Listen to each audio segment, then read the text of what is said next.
PL. Brilliant. We've got 5 people here tonight. Obviously, Tom and myself are presenting. We've got Kelly Gutteridge, who's joined us. Ken Land of the Year, Kelly? Yeah, that's correct. Yeah, that was a nice honour to be featured in that. And we've got Ryan Sexton. How are we, PL? We now call you our Romford secret weapon. The judge, the Romford judge. Well, let's The get over young tonight king first. of Romford. If we do better than last week, then we're doing all right. Oh, you'll be all right. And Dave Johnson, who's a Doncaster expert, but he knows a thing or two about the Toaster Derby. So we'll be calling on David's services as well. Good evening, David. Good evening, PL. You well?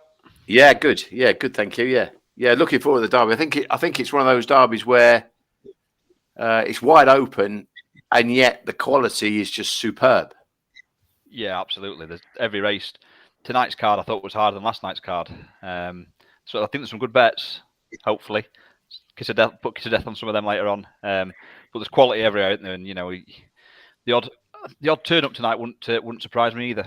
No, it's one of those where I think it's easy to get lured in. There's a few dogs with good draws, and they're pretty short, and they look good things, and it doesn't always pan out that way. But we'll see, because there's some really fast dogs on show tonight. Really fast dogs. Yeah, certainly. What did you think was the most likely short price winner? Sky Yank. Did you? I think it's just. I mean, we were talking about this last night, where it looks like when you're drawn 3 and 4, they just seem to break better down the middle. Yeah, I noticed that last night. And it was pretty similar last year, wasn't it? Some dogs, even though wanted rail, they came out better from 3 or 4. Yeah.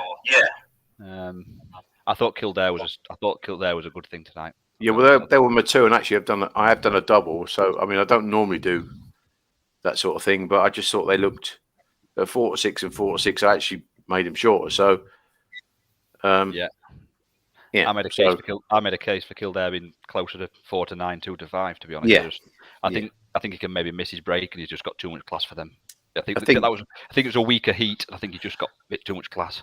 I actually think that I thought the Kirby was a really, really strong competition. It's always a strong competition, don't get me wrong, but it was a really strong competition. I'm a big, massive, enormous fan of Ballindable Red.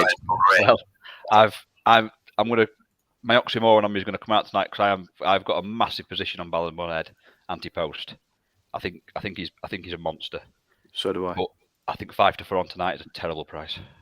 Yeah, because it's not a terrible race by any means, and obviously the inexperience of Toaster could catch him out. But I've just got them all getting to the bend at the same time. If he qualifies tonight, I'll be more than happy. If he gets beat, he can get beat tonight and enhance his reputation to an extent, just with his age and all that kind of stuff. Yeah, I understand. No, I think he's I put something on Twitter actually just to advertise what we're doing here, and I just think he's an incredible dog. So, any anti-post bets, Ryan? I went in on a couple.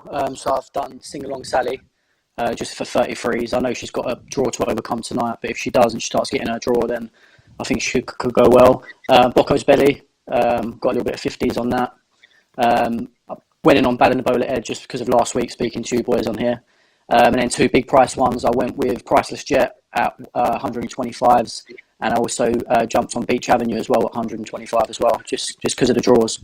Yeah, and I think that was the you said about the wide. I think you mentioned about Cochise as well, didn't you? Sort of said I did. Sort of dog for being drawn well. Yeah. So I just think they're going to keep getting their draw. Priceless Jet yesterday run well, to be fair, and then it kind of tightened up a bit towards the end. I don't know whether that was just showing a bit of cramp or whatnot towards the end, or whether it just needed a run. Yeah, I couldn't work out whether someone actually said to me he might have actually gone wrong, but it was one of those where he might just have needed it, because he hadn't had a lot of racing really, to be fair, as he said. Yeah, he slowed down quickly. When he turned second, I just thought he would eat the leader up for breakfast. But it was really interesting listening to Racing Post TV last night. Dave Clark made a point about dogs challenging at certain points around Towster. I thought Priceless Jet just got everything wrong in terms of when in terms of when he was challenging last night, the dog in front. Yeah. I think if he'd have challenged at any different stage down the back, he'd have gone past and gone away and won 2 or 3 lengths. I just thought he challenged completely at the wrong time. He just didn't seem to roar on those days, did he? Although he lost momentum, I guess. Yeah. He didn't seem to roar home, but a lot of dogs, when they get checked at that third bend, they very often don't roar home, do they? They carry the momentum into that third bend, and that check at the third bend can really, really stop him around town. I think that's what he did. And Kelly, what did you think of the derby? Yeah, to be truthful, I haven't really looked at it like properly like I would normally, with other things going on and that. Yeah. But I just had a quick glance. So I've not even had a bet this year, which is unlike me. So it's just a watching game this year. I think sometimes it's good to sort of get the first round out of the way and then make your assessment, because the fact that in the second round you can still get each way first 6 places. Yeah, I've done that a few times. I actually picked Kinda Ready at 66s when he won the derby that year at Wimbledon after the second and third round. So yeah, it's a possibility I might just sit back over the weekend and have a look at the races and see if there's anything there that I like the look of. Yeah. And have you played anti-post, DJ? I backed Ballon Head, and I've had a few quid on Romeo Magico and the Apache dog, Bubbly Apache. All right, okay. Ballon Head is the main. So he get you the old holiday in Hawaii sort of thing. It was, the last time I went for a touch like this was Tyrone Shea. If anybody wants to explain to me how he didn't win that derby final, I'll thank him. How he's not won from middle length behind a Stuart Missile at third bend, I'll never know. But we live and learn. Yeah.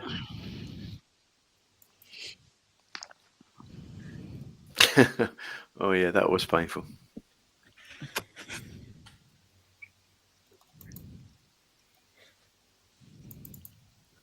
And opinions on the first race?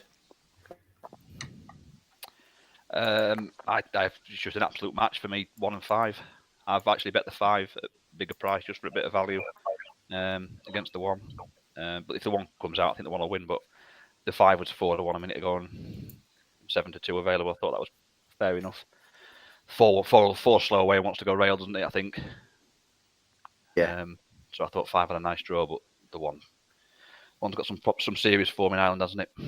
Yeah, I mean, I think a lot of it, again, we talked about this, me and Tom, earlier on, and the fact that she's drawn red, I didn't think it was a negative. Tom was sort of worried whether she would come flying out of this box, but she certainly broke okay at Tralee and roared up on the inside. I think that's her box as well. It's just whether she can do that at Toaster then. You know, we've got this theory about you break better out the middle, but Havana Lover even, I think, will probably go into sort of lane 3.5 herself, but as you say, because Ballymac Belvoir was going in, she probably got a fair enough draw. I thought Burko's Bobby wasn't a complete forlorn hope here. I thought he had showed plenty of pace at Central Park. Yeah, that's one I actually looked at, to be truthful, when I flicked through the card quickly. I just thought, as you say, being a wide runner out there, it could get a chance. It's improved every time it's sort of gone around the track, hasn't it? So it's a possibility it could improve again.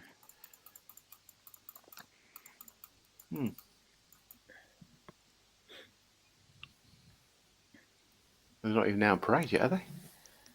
Might be going straight to the boxes, don't know. They've been climbing over the little rail next to the box behind the back of the boxes for a couple of races last night, so they might be doing the same. It's a long way though, isn't it, from the... You've probably been to Toaster, Kelly, a long way from the kennels to the track.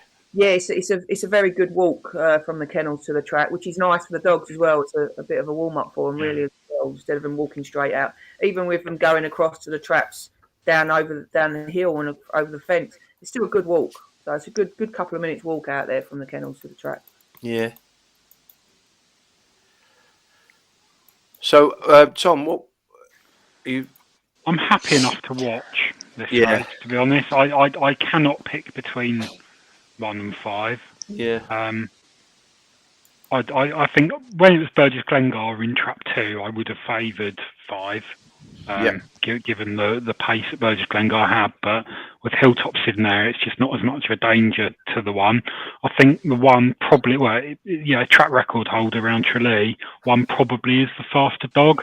Yeah. But can the curse of the Toaster Trap 1 get it beat?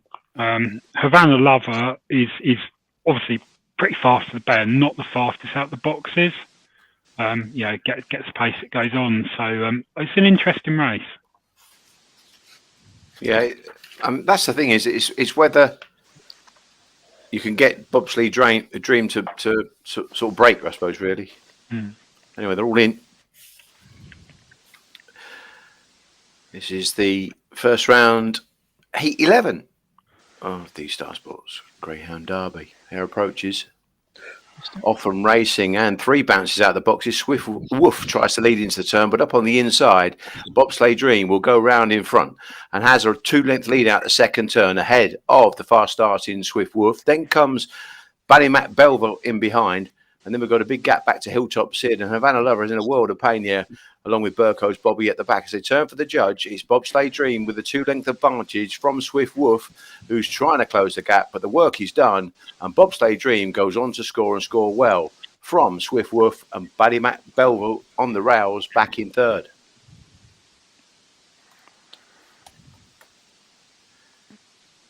She's won. First winner of your own personal bet there, PL. Yeah.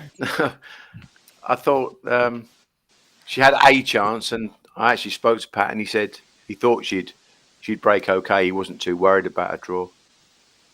And actually, she's outpaced Swift Woof to the turn, isn't she? So you wouldn't say she's ripped them down, would you? It's just early pace that's took her to the front. And actually, when you look at, she ran at Tralee, David, over that 570, which is a really long run to the bend, but she was running against some decent dogs. And I know Explosive Boy was in the heat, and he didn't get a VSA, he got a VVSA, but she still beat a quality field, and I just think she's class. I just think she's a nice bitch. And I went to watch her when Pat came over with Emma and the dogs on the Monday. He trialled them on the Tuesday, and me and Lorraine went to the track, and we had a good chat with him, and I clocked him, and she had a really good clock to the 6 bender. Obviously, we know she stays, but it was a really good clock to the 6 bend. But yeah, good performance. No, yeah, very good performance. That was impressive. Yeah. I think some of the boys on Twitter are on that strong. I saw they took up the 7-4, 6-4. They made that max bet tonight. Yeah, I actually got my hair cut, and I actually went into one of the high street bookmakers and got a bit of 7-4, so that was good. As Ian Fortune would say, good start. Are we confirming 1-3-4 as the result there? Yeah. Yeah, I think that's what it was, mate. Yeah. Yeah, 1-3-4. I'll get the spreadsheet updated.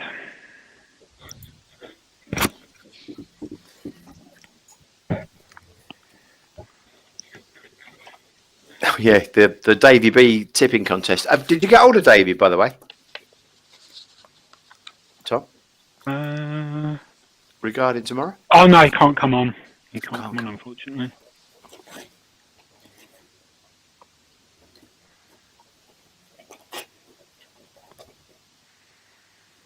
Right, that's updated. Now, we turn our attentions to Romford. It's going to be a busy old night, this.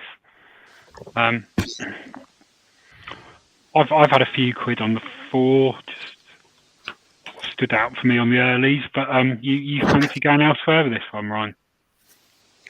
There's a lot of early pace in the race. You've got the 3 probably desperate for the rouse. It's the first time it's actually been out of the 1 box. So it is desperate for the rouse, but 2's quick away, so I can't see that being a huge hindrance in terms of that. The 1 ran really well behind Slippy Ball last week out of the 3 box. I just think now moving into 1, it was actually went across to the rouse anyway when it did get a clear. So 1 won't cause it a problem at all. And I just think if it gets muscles its way around the inside, I think that'll be that.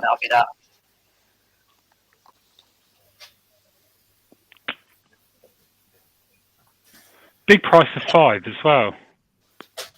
Much bigger price than I was expecting. There's some value in this. You could pick a few of these. I suppose it's one of those. It's typical Romford, isn't it? You can get overexcited and drawn in. I think it's one of them ones where if they do all break how they can, then 5's going to be sandwiched between the 4 and the 6 anyway, so it's impossible for it to get a run. Tom, was this a bet for you, the 4? Yeah. Yeah, it's just coming forward, and it's got the capability to run. Yeah, it is a big price.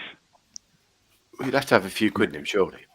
It has started to run really well in its graded race. It has really impressed, especially when it beat Tribal's Causeway. I mean, Tribal's Causeway went and won out himself the other day. but that really held him off. He was really coming to it, and he just struggled to get to it. So it really has found her form a bit. So yeah, no, so it's a definite runner, as you say. With 3 in the race, he will be going to the rails. I mean, we don't know what he's going to do out there. He might break a bit better out of 3, but he will head to the rails. So it's just a matter of seeing. What do you make of 3? He's a nice dog. He is draw dependent. But as you say, until you get draws like this, you don't know what they're going to do. As you say, since his grade races, he's only ever been on the inside. So it's actually, this is just a good test, really. He has got, I mean, he doesn't break out the boxes, but he's got pace to the corner. That is probably his downfall, that he doesn't actually come out that well. I mean, when we took him to Crayford, he actually come out the boxes, which is very strange, where you think it'd be the same at Romford, but he just doesn't seem to come out the boxes at Romford. Maybe the moving to 3 might just help him come out the traps a bit better, but he will turn left straight out of the boxes. And have you played here, Ryan, yourself? Yeah, I've had a little bit on the one dog. I've got a bit of 7-2 for it, but not a massive bet. Like I said, there's a lot of early. There's a few possibilities that could happen. I just sort of one muscle him around, and even if it does turn second to 2, I reckon it could probably pick it up. DJ, any strong opinion? Not particularly. Nice to see Brennan's Mick in there. Yeah. I doubt he'll be good enough in this. I would have thought. I must admit, I think the one's got a nice draw from what I've just what I had a look through earlier. Especially if the 3 does miss, then might be a bit of room for the 1 to get round on the inside. Would you want to save on Tom? Or are you just happy to have your little bet on 4? No, we'll have a look. Oh, there it's gone. Yeah, Brennan's Mick was a bit disappointed. He was okay the previous week, David, wasn't he? But I thought he was a bit disappointing. He's one of them. He always kind of flattered over 450 at Doncaster as well, didn't he? He took off for a while, didn't he? He ran some nice races for a while, and then he just seemed to go off the boil a little bit, didn't he? Yeah. He kind of won a couple of B2s, and they got him out in the 6 eventually. And he took off, and then he just went off his running a bit. Yeah. I actually thought the switch of tracks might do him some good. I thought he got a bit stale at Doncaster. Yeah. But time for that first race, 29:20.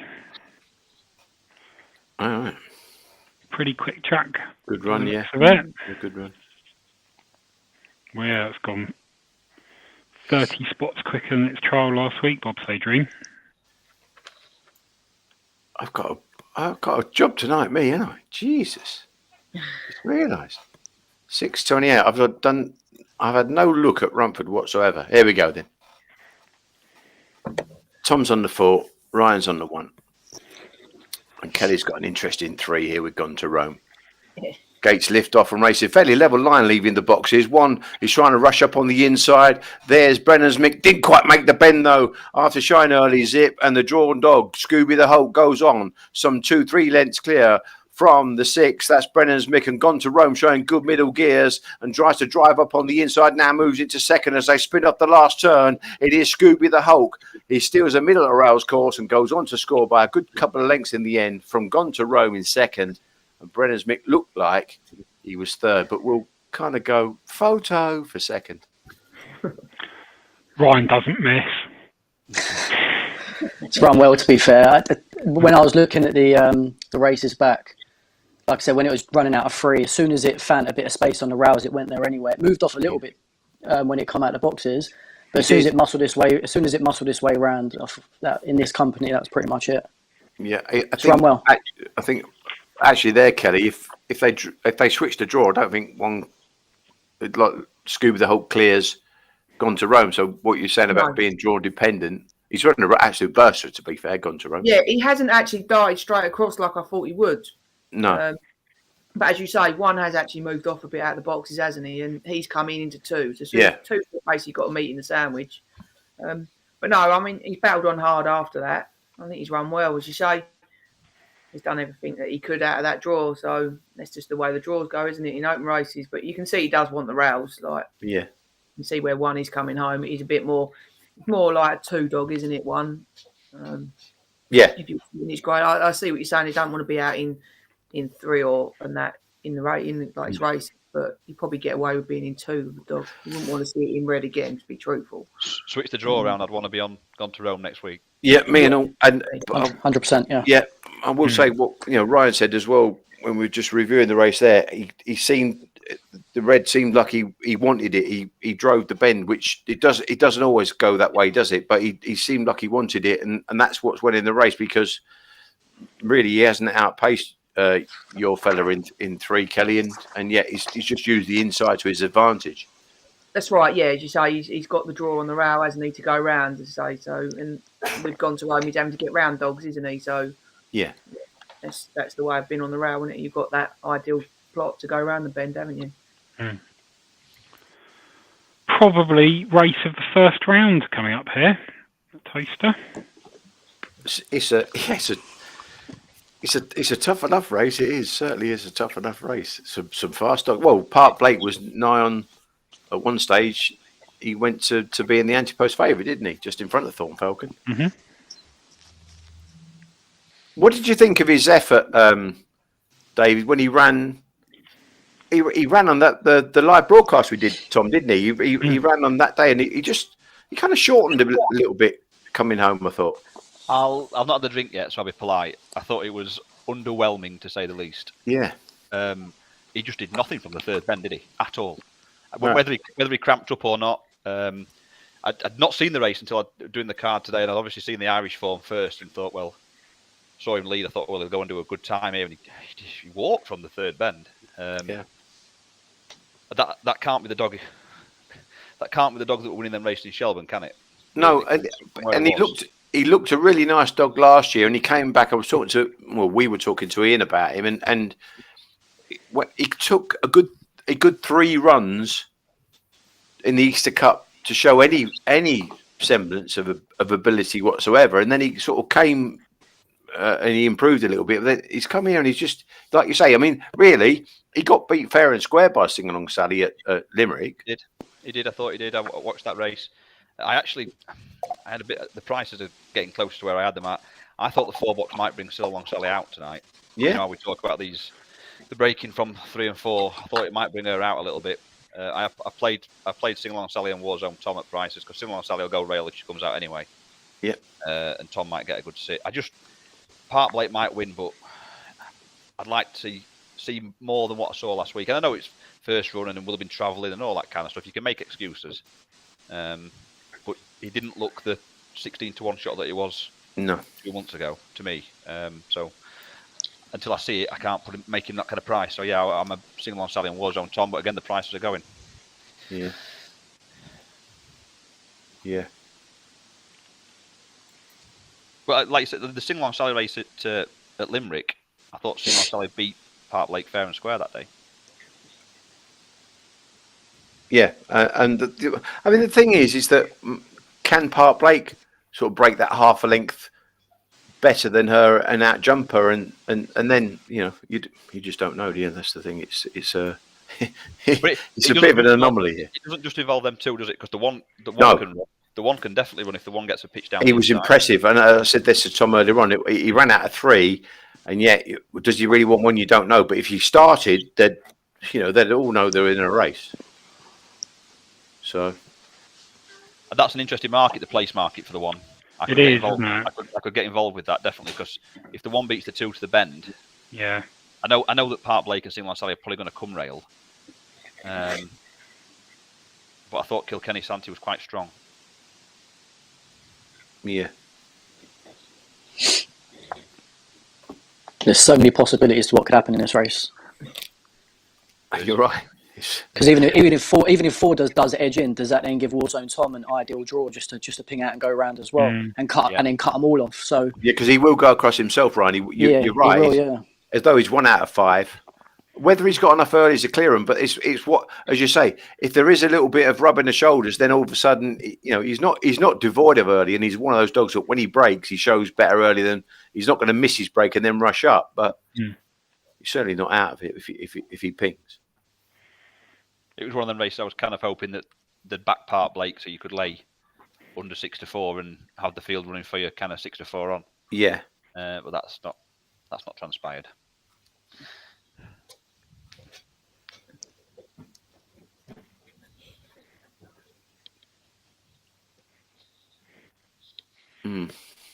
Are you doing anything betting wise, Tom, or is this just a sit and watch? I wrote here, don't bet. Whatever happens, don't bet. To stop myself, because literally anything could happen here, and I just want to enjoy. This is such a race. I just want to enjoy it. Yeah, hair's running. Start's going to be crucial. And away, Anne racing, and Park Blake out jumps Sing Along Sally and into the turn. Park Blake will lead off here and goes round a length clear. All trouble there, 5 and 2 in all sorts of trouble. Warzone Tom's gone over, and as they go down the far side, Park Blake has a 2-3 length lead over Sing Along Sally's big rival. Then comes one, the Kilkenny Santy dog, trying to pick up in behind. Park Blake, it's hard work. He moves off a true line. He gives the bitch a semblance of a window of opportunity up on the inside, but he's digging deep and holds on in a driving finish. Park Blake wins it from Sing Along Sally, and Kilkenny Santy back in third in an absolute thriller. And good news is Warzone Tom is back on his feet and makes it round to the drop.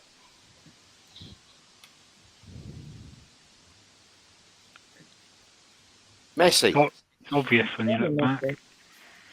Yeah, messy. Very messy race. Yeah, they came for Sing Along Sally there as well. That was the thing is, I always thought if he broke half a length in front of her, she wouldn't clear him. It's brought them both out, hasn't it? The middle draw's brought them both. I wait to see the head on. I thought she moved off a little bit, Sing Along Sally on the run to the bend, but that might have been Park Blake moving in. You can't really tell from. I'll make a statement as well. The red ain't a slow dog either. No.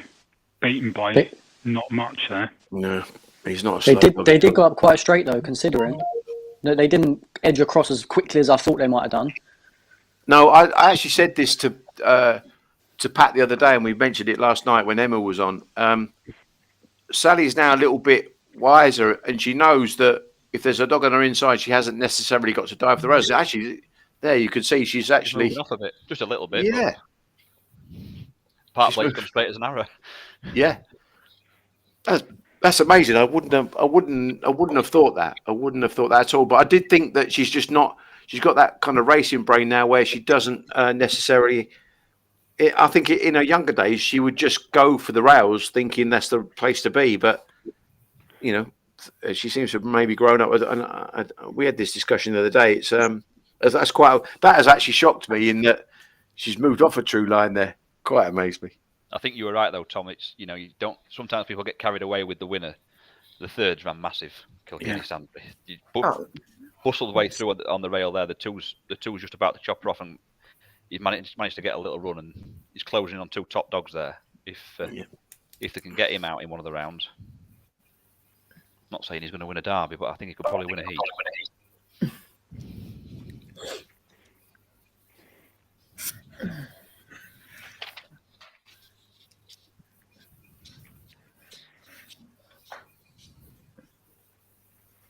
I was watching back last night's show. I looked very pensive throughout, and I've just got so much admin to do on these. I'm updating the spreadsheet for Dave V's tipping competition. There's 100 bloody entrants. It's a nightmare. But you're good at this sort of thing, Tom. You've got a wealth of experience when it comes to this. Let's pop it up just to see how it looks. Oh, I've not been in the pie charts. Get the pie charts up for the next. We'll get the pie charts up for the next Live one. in the fast lane. Oh, not wrong. Let's have a look. See how this looks on screen. Oh, it looks beautiful.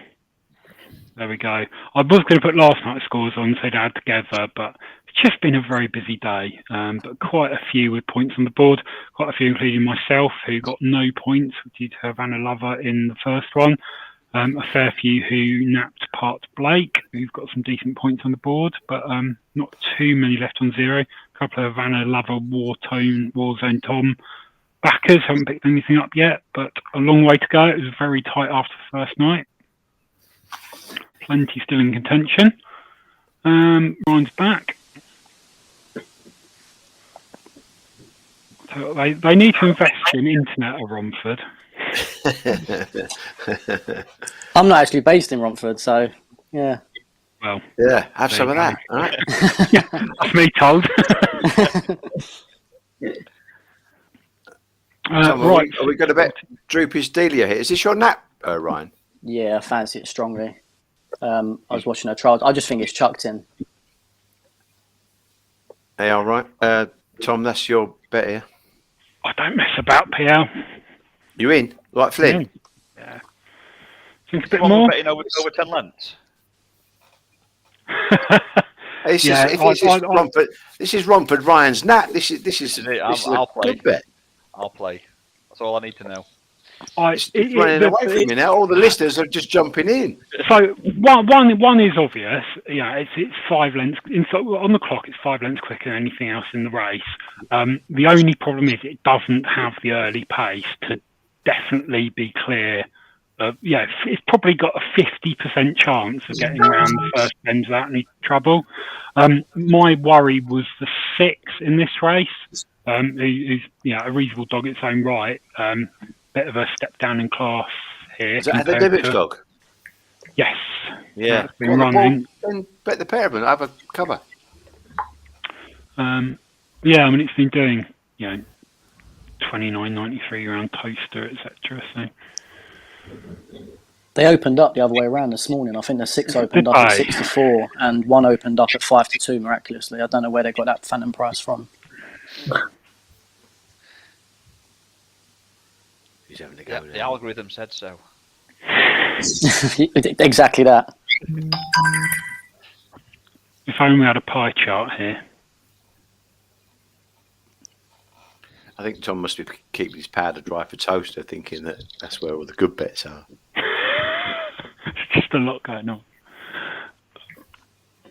Right, shall I help you? I'll help you then, all right?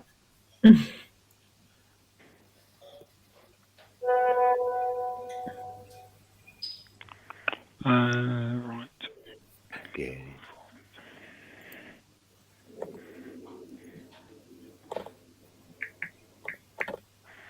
He's pressing up.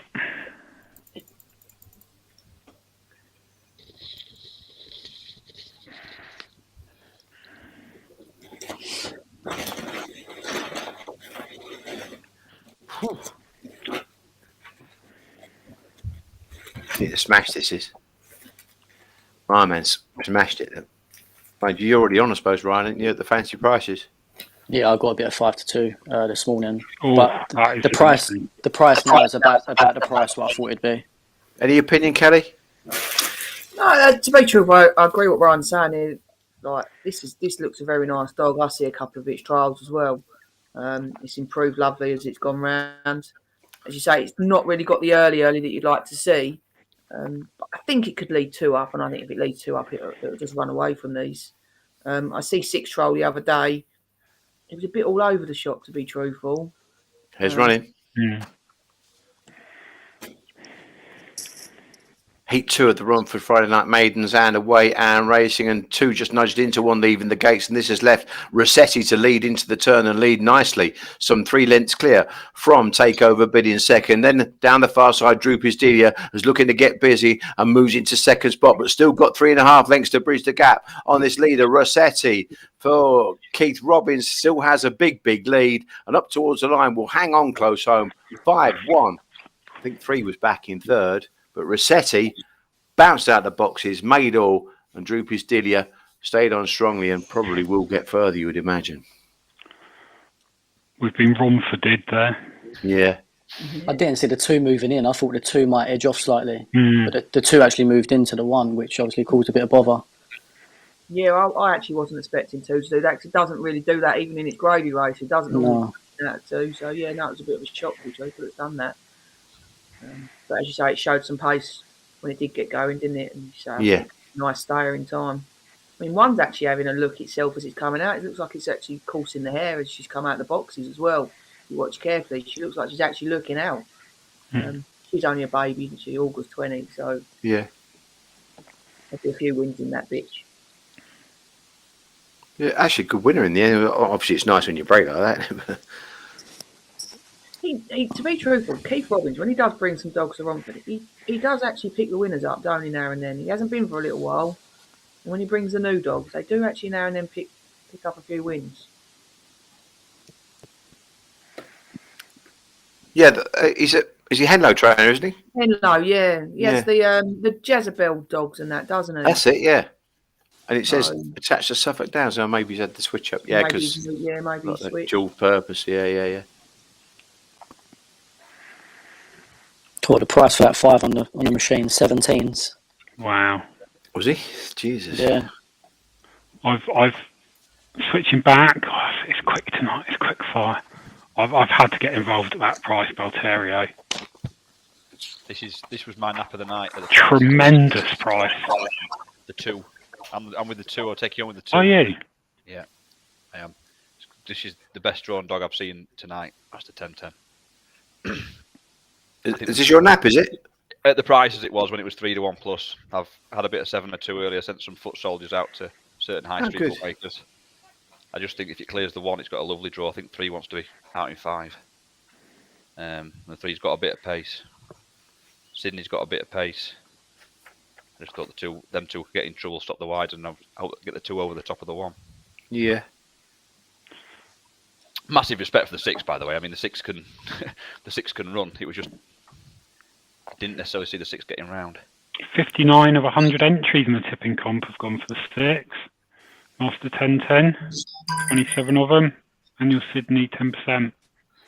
Oh, I do like these pie charts. They're great, aren't they? You would. Feels like a work presentation. Exactly the vibe I'm going for. Tell me about restricted customers next. I like the 6. It's a dog that can do it either way. It can ping out when it wants to, but it doesn't necessarily have to here. Yeah. And it stays wide on the straights, but it cuts the bends. And I don't think that's necessarily a bad thing, because a wide runner who stays wide at Romford, at Toaster, is probably running another 20 metres on top of anything else. So I think it runs, it kind of runs middle. It cuts in and runs sort of middle a bit. It doesn't go stupid, diving in for the rail or anything. But I think for a wide runner, it holds quite a nice pitch around. It's probably a bit controversial, but I think Bolterio is a little bit chasey. And I quite like that on a dog like this that runs a bend and runs off a bend the way it does here. So I'd be disappointed if we didn't at least get a run for our money here. Yeah, disappointed. A very good word, Tom. Life's full of disappointment. Yeah, no, I actually thought I was quite. I said to Tom earlier on that I thought that Bolterio in his last race on the 1st of May and his last trial, he just showed that little bit more urgency in the early stages. Because to me, watching him at Romford, he looked just a bit of a bloody stay-out in many respects, I suppose. I think that Romford does that to that's pigeonholing Romford and dogs, but it makes certain dogs look slow to the bend, doesn't it? Sometimes just because of the nature of the dogs that go there. You know, you can have plenty of early pace and still not get to a bend at Romford. Yeah. The bigger track, when you're in with more staying types, that little bit of early can put you in a position, can't it? Yeah. I mean, I'm sure I'll eat my words. I've just no idea how the 4 gets a run.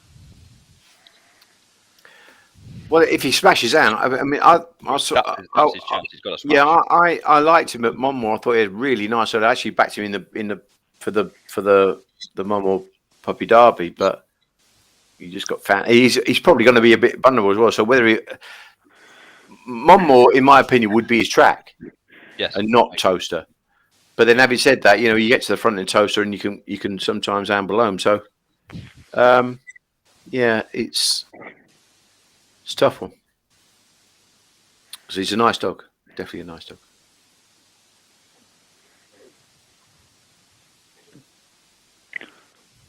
Be nice to see where the dogs are. I don't know much about the top. Does anybody really know much about the top? Because has that got any early pace, really? Small amount, probably, not masses, and probably not enough to worry Master 10. But again, it's all on the break, David. So no, I didn't know masses about him. But I watched the last one against Warzone Tom, but I didn't know if it had more than that on some of its other runs. Didn't look to have a great deal against Warzone Tom, but no.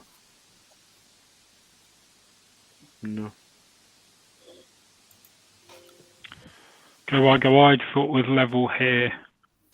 Trap 4 leads all day long. Whether it wins another matter. Getting mugged off my pie charts and algorithms, but understandable. That's fine. That's fine.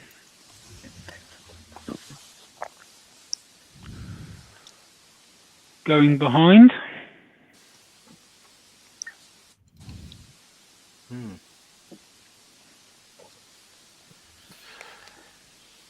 So, no, I must admit, I kind of favoured Bull Terrier, and that was about it, really. But nothing more than that. Nothing more than that. Interestingly, Bull Terrier's favourite in the place market.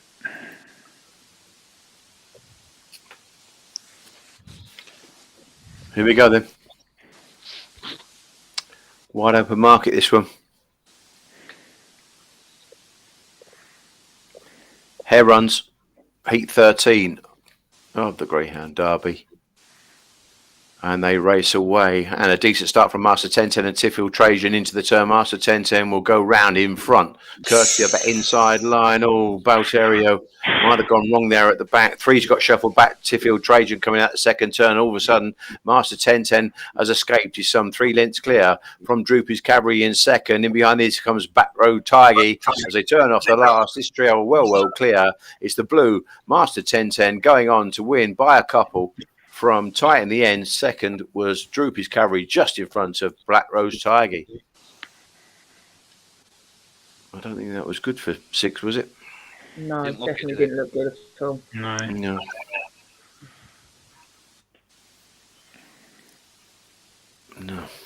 Hope it hasn't gone too far around, doing any more damage than what it's already done. Yeah, it wasn't there when they went round again. So no, you can see people running to the far side, then you think you can see the vet running up to the third and the fourth. So hopefully they've got it up there. No, that winner's run well. I thought that run well like a couple of weeks ago at Romford when it come over 5. Yeah, it's one of them. Kelly is just he seems to be a good front running dog sort of thing. He's strong. He's strong in the front, isn't he? He's a very good bunny dog. Very fast dog on a bunny. Yeah. Behind, a bit clumsy, I think. Yeah. I agree with that. Yeah. Question here from Go Wide. Can you ask Kelly what she thinks of Romeo Mission, the young pup at Romford? He seems to be a very exciting pup at the minute. Obviously, he's only had the 3 races for us.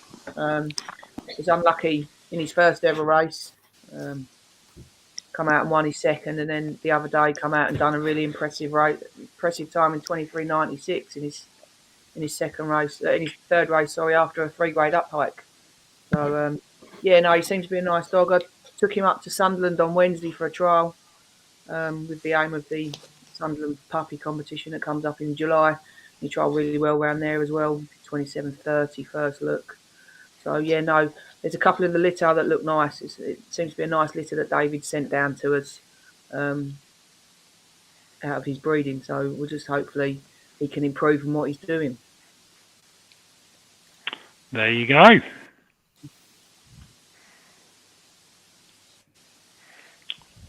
On the spreadsheet, Dylan Fitz, 3 out of 3. Bobsleigh Park Blake, Master 1010. Same for Alex Power. No. Yep. Dylan had it as a nap on next best. Not a lot who've got 3 out of 3. What's Dylan napped? Dylan has napped. Fast Fit Paddy. I see. Shrewd. I'll have to stay away from that pink button then. And we go to Romford.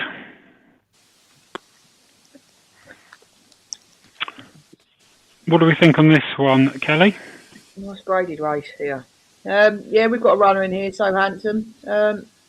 He's a nice little pup that is just starting to run forward since we've upped him to 5.75.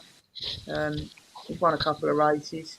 He could go around in front in this race, to be truthful, because there's not really much early either side of him. But obviously, he will be wanting trouble behind to get him home because there is some stayers in here. So that's the only way he could win is from the front, to be truthful.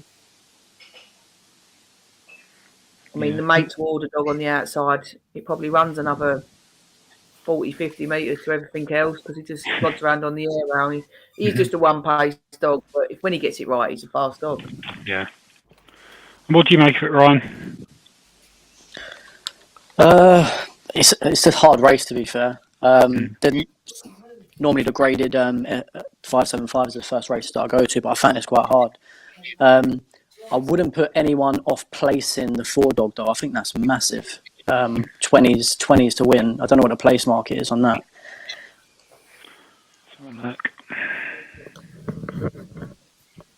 Yeah, that's a massive price. The 4. Yeah, for a place, I think that's a huge price. Made to order. Again, like Kelly said, he courses the hair massively, so he loses so much ground. But if he does get off the front and he can sort of cut in on a few bends, then he'll save a bit of ground going around there. And on his day would be much better than he can do a sub 36 if he does get it all right. He'd be a second faster than those, Ryan. Really, he's got 60 on his card, hasn't he? Back just flatters to deceive. Yeah. He just plods around. I think it's just a dog he runs when he wants to run, to be truthful. Exactly that. Yeah, you're just taking a chance on whether he's on his on day or off day, really. Yeah, if he's on his game or not. Yeah. So it's not. It wouldn't be a massive betting heat for me, Tom. But I think it was 6-1 for the place on two-tone Mars. I thought that was massive. Yeah, we've had a little interest at the price. I was quite interested in the 1, not strongly. But I thought it probably had enough to get round in a decent enough pitch and hold on sort of off the second bend.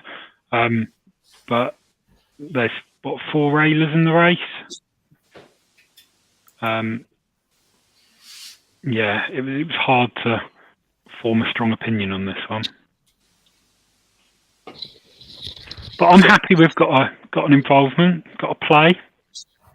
We bet nice 2-tone Mars a place, yeah? Yep. DJ, you had any opinion? Absolutely none. Good. That's the spirit. That's what I like to hear. I won't cloudy the water. That's it, yeah. I've got no opinion either, so.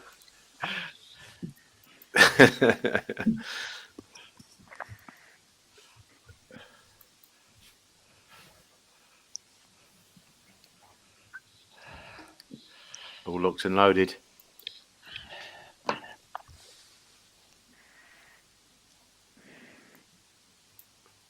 Just about to be checked over. This is the Claire Davies 50th birthday stakes, I'll have you know. Hare approaches. 575 metres, S3 the grade, and away and racing, and the outside pair break nicely and made to order, looking to clear the So Handsome dog into the turn. Oh, they squeezed back at the 5 dog now has gone on from 6, who's ultra wide, made to order, as they spin past the winning line for the first time. It's 5 and 6 still disputing, 1 getting closer. Cochise Peak as they go down the far side for the final time. It's 1 now driving up on the inside. Cochise Peak now hits the front going into the 5th turn. Still 6 made to order up on the wide outside. Sandwich in between them. So Handsome as they turn off the last bend. It's a wave of 4 now as 3 is lunging late. Oh, didn't quite get there though. Cochise Peak has beaten Bang on Roger. Was it tight for 3rd? Bang on Roger went out. Tungsten Tim coming in as a reserve. That changed the race a little bit. Oh, am I on the wrong? Yeah, they brought in a late reserve yesterday, I think it was. Oh, sorry, I've just got that off the website, so beg your pardon. But the 4 come out too well for its own good, I think. Normally it comes in just behind. But on the original card, when Bang on Roger was in, it comes out like a snail. So I thought the 4 would get a jump over it. I notice that every week. The camera angle is so bad. It's just like a pack of dogs out for a run together in the park, all the way through that replay and round the far side. It's just terrible. It's just terrible. You've got no idea what's happening. I don't know. That doesn't help when the cameraman don't do the very good job. The rail obstructs at least 50% of the view for about a quarter of the race. Oh, it's dreadful. Yeah, I don't know the dogs, but something's definitely having a weight up there. Got to be. Yeah, not sure what, but the ones ran well, to be fair, because normally she does it off the front. Yeah. One doesn't normally, but it did run on last week as well. But before that, it was a front runner, weren't it? And it was getting picked up because they were thinking about dropping it back to 400 because it wasn't getting home. Yeah, normally had to lead, but then again, they weren't doing much up front anyway, were they? No, So I mean, not being funny. When 6 has turned behind me, there 6 really should go on and win easy. But it just shows he runs when he wants to run. So. Yeah. Keith Park on Twitter has tweeted in. What's the views on the outside of the last 2 nights at Toaster? Haven't seen a 6 dog especially make up much ground and looks way behind middle ground. Seems if you draw the middle, you're definitely favoured. We were talking about that last night, and then naturally in the next race, 4, 5, and 6 went in. To the eye, I would agree. The outside looks slower, but I don't know if that's just the type of dogs that have been running and the pitch they've had in the draws. there was quite an even spread of winners across. Well, I say even, not so much. But if you look at the dogs that qualified, the main boxes were obviously the 3 and the 4. So you had 60% of the 3 and 4 from their heats qualifying, and then the 1 and the 2 and the 5. I think it was 40%, and then it went down to 30% for the 6 dog. Not massive, is it? It's not. It wasn't huge based on qualifications. I think he might be just talking about the winners from those boxes and getting pingers. Yeah. Yeah, it just strikes me that I don't know how many good wide runners we've got anyway. Obviously, Thorn Falcon's going to kind of be the catalyst for that. But I don't know actually how many really good quality wide runners we've got anyway. But I do get the point that I think sometimes you want to be.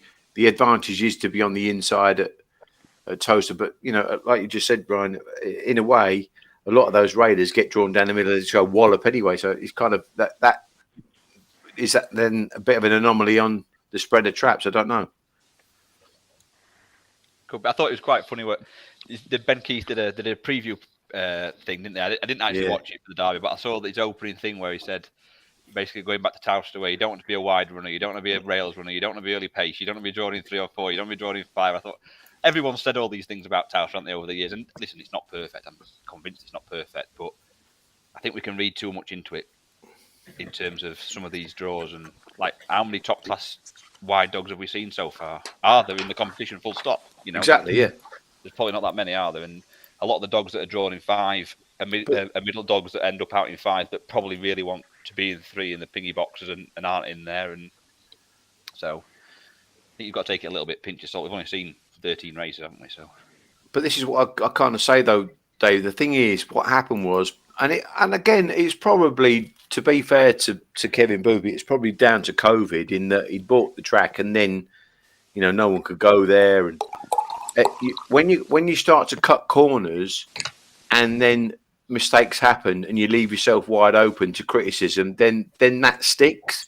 So, like I always say, the first impressions count, and I think they really got off to such a terrible footing. I get that, because people are just looking to find problems now, aren't they? Exactly. So if anything minor goes on, it's like, oh, there's another thing for Toaster. But so there's that wave of negativity, and if you actually go there as a venue, it's a beautiful, beautiful setting. And you can't get away from the fact that when they had the blank canvas, it wasn't the right track that they built, and they said they modelled it on Sandown Park in Australia. It's a world of difference, and it kind of that was a disappointing thing. But then you kind of have to run with it. And now they've changed it, but then the boxes weren't really right, and it's all those things that you just think, well, I think actually, if you gave him his time again, he might do it differently again. Yeah. Looking at how he's done Oxford and stuff at Downs, I think if you gave him his time again, he might have took a bit longer to get the track right. Because I've said it before a million times, Towster should be our flagship in terms of you've got everything you need for a hospitality based sport. 100%. That's what Greyhound racing has to be. It's got all that. The track isn't probably ideal, but I think we have to run with it and keep tweaking it. And like you said, first impressions matter, and Greyhound people will pick up on any problem made. That's in their makeup. They like to do that kind of thing. And now it's anytime anything happens, it's that's not right, that's not right, that's not right. Whereas at other tracks, it'd probably just be missed. People wouldn't notice that much. But Towcester's under the spotlight, isn't it? Yeah, without a doubt, and that's what happens. And it's that it's kind of human nature a lot of the time. I think in that there's negativity, but what's annoying is when other people sort of flower it out and don't speak the truth. And you need to keep addressing. That's not right. Let's change it. That's not right. Let's change it. But we just seem to bimble on and go, well, it is what it is, and we'll carry on. It was funny. I was talking to somebody today about that kind of thing. About that's not right. Let's change it. And you're right, 100%. That's what needs to happen. But this is going away from the Greyhound Derby. But a lot of tracks don't have time to make any changes. No.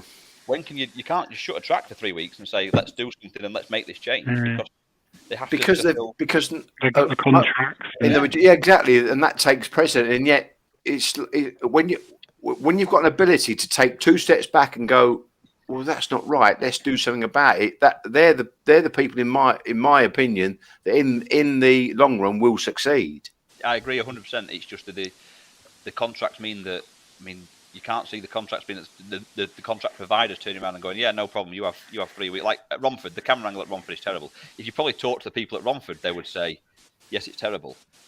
But how long is that going to take to fix? How long is it going to... I don't know. I don't know the answer, but... The thing is, they've had people in trying different angles as well. They've tried it back up in the box upstairs, but it just didn't seem right. At the minute, that is the only decent angle they can get at the minute without putting them somewhere else, which is silly. But, I mean, they are trying everything they can to right the camera. But, as you say, with the racing schedule and everything, it's very hard to do anything that needs doing, Yeah. The Romford race 6 times a week? 5 times a week? You haven't got that much time around that to get even to go and try and find new angles, have you? Or they literally only have Sunday. That's the only day that we don't race it or run at Romford. Sunday. Yeah. Didn't they say something about SIS were the ones that chose the camera angle as well as the track? Because obviously they've got the rights. Yeah, they've tried. SIS have been in, and it has been SIS that have come in and tried the different camera angles to try and find somewhere different. The problem with the box now is that it's so high up. The angle just wasn't. They couldn't get the camera spinning around quick enough to follow the dogs. Yeah, well, I understand that. To be fair, if you remember in the old days, Kelly, that the angle at Romford was really, really high. It was higher than Crayford. It was a better angle than Crayford. It was really, really high. Yeah, and yet. I think from the days of Peter O'Dowd, he complained that the camera. So I was told through the man that was actually doing the camera work that he didn't like the fact that if he sent his junior there, he was watching EastEnders and it distracted Peter O'Dowd. So that's when they chucked him. That they went down on the concourse, didn't they? On the that's right. Yeah, I just don't know. Since this new building went in. I don't know if it is a bit higher than the other side, if you get what I mean. Yeah. When the judge's box was up there. It's amazing because even to get a quality video operator now is a million. They've got even Crayford now. They've got new people that are starting. I mean, one of the apparently the best one that they've got. But she works on the track and she drives a tractor as well. So that's what it is. All the guys at Crayford do the videos are all the track staff. Yeah.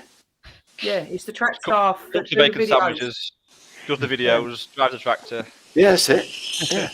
One of the things I was going to say as well, David, that we'll probably come back to this, but like you said about the SIS sort of dictating stuff, about with Doncaster, when you get all the same races clumped into blocks throughout the card, and really, why don't you spread them out? I mean, they're going in at Towcester. Let's do our selections at Towcester, I think, and we'll come back to that. Is Fast Fit Paddy the good thing? Strongest bet at Towcester, I think. Strongest one of the night for me. Yeah. Well, it was. Have you bet, Tom? I've had it. Yeah, just a 50 on. 50 English. Have you had on? 50 English. Yeah. I made it 7-4 on and was desperate to try and get him beat. And I thought I'd be able to get him beat, and I can't. But It's getting bigger now. Off a 405 sectional, this dog should be doing quicker than 29.40. Yeah. So whether he's running the track or not, I don't know. But there we go. We'll find out. This is Heat 14. Hot favourite is Fast Fit Paddy for Seamus Gorn. In the white. Lids rising away and racing, and 4 Copies Fox gets the best break. Punching up on the inside is Lanzo, and Fast Fit Paddy's just got squeezed out around the first couple of turns. Wide of the track, Mickey's Barrett is trying to make progress. Halfway stage, Lanzo goes on. He's just 3 parts clear from Copies Fox, who's trying to challenge up on the outside, looking for room up there. Is Mickey's Barrett in behind these? Is Dreamers United turning off the last bend, and 2, 4 and 1 all tangle up, and 5 a shot clear. Mickey's Barrett goes on to win it from the 4th. Copies Fox, and back in 3rd, all important qualifying spot goes to Dreamers United. Keen to see the replay of that. A lot happened there. Messy. Bit Lionel, that was. That is dog racing. he's not. Did you lay it any on Dave? No, I didn't know. No. Just because I made it shorter than that anyway, so I couldn't really get laying it. He's not really come away or gone to the bend, has he, that well, Fast Fit Paddy? No, not at all. No. The one dog shouldn't be beating him to the bend in any race, really. No, I thought one was kind of limited, a bit of a one pacer, really. But he's looked that in his 2 races round there, hasn't he? He needs to get off the front end, and he's not really been staying in them 2 races. But yeah, maybe a bit. He's got maybe a bit of early, but not. To be fair, it was awesome. messy. Take nothing away from the winner. Really brave at this 3rd bend, wasn't he? He could have backed out of this at any stage going to the 3rd bend, and he hasn't. Yeah, he put his head down and pushed his way through on the rail, isn't he? So yeah, he could have backed out of that position though, couldn't he? Yeah, no, that was a brave. Yeah, it was a brave run. To be fair, that was a brave run. And again, another dog that's kind of seeded middle that probably wants 3. Yeah. So again, another trainer that's gone. Well, my dog wants 3. I'll seed in middle.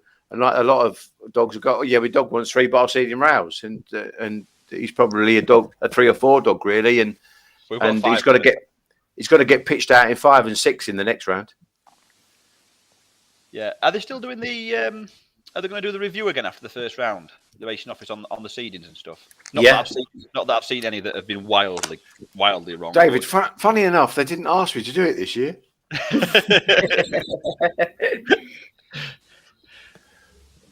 Funny enough, it's a tricky thing though, isn't it? Because it's having the, people seed rails when they know they don't really want rail, but that's why me and Tom we went through a big discussion last night about this ideal box theory, and we're both now converts. We both think it'll work, where you have your ideal box. It gets taken away from the trainers and the owners, and there's say a panel of 5 really good video watchers that know open racing inside out, and they say, well, your dog wants 1, this dog wants 1. This dog probably wants 3. This dog wants maybe 4. This one wants 6. And no one really wants 2 or 5, do they? Let's get it right. No one's going to go up. But in the context of whatever race then gets drawn, David, they're relatively correctly drawn. I can speak from experience last year with Duala Prince, obviously. He won that heat of the Derby because he was drawn 3. And if you watch every video he's ever ran in, he wants 0. He wants under the rail. But he won the race. He won the race because he was in 3 and he got a ping. Yeah, he come across. But if you watch a video, if you put him out in 5, he'd be in all kinds of trouble. Yeah, but you've seen him rail. That could be where he ends up.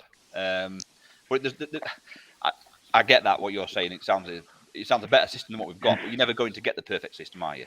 You're never going to get the perfect system. And this is part of the beauty of that's part of the beauty of it, isn't it? To an extent. To be fair, there was I have a few spats with JK, and I've got all the respect in the world for JK. To be fair, because he's been in the game a long while. But he said, "Oh yeah, you're putting dogs in lanes." But we gave a good analysis or analogy, last night, where Emma was on when you got dogs like Sing Along Sally, and now you've seen her tonight.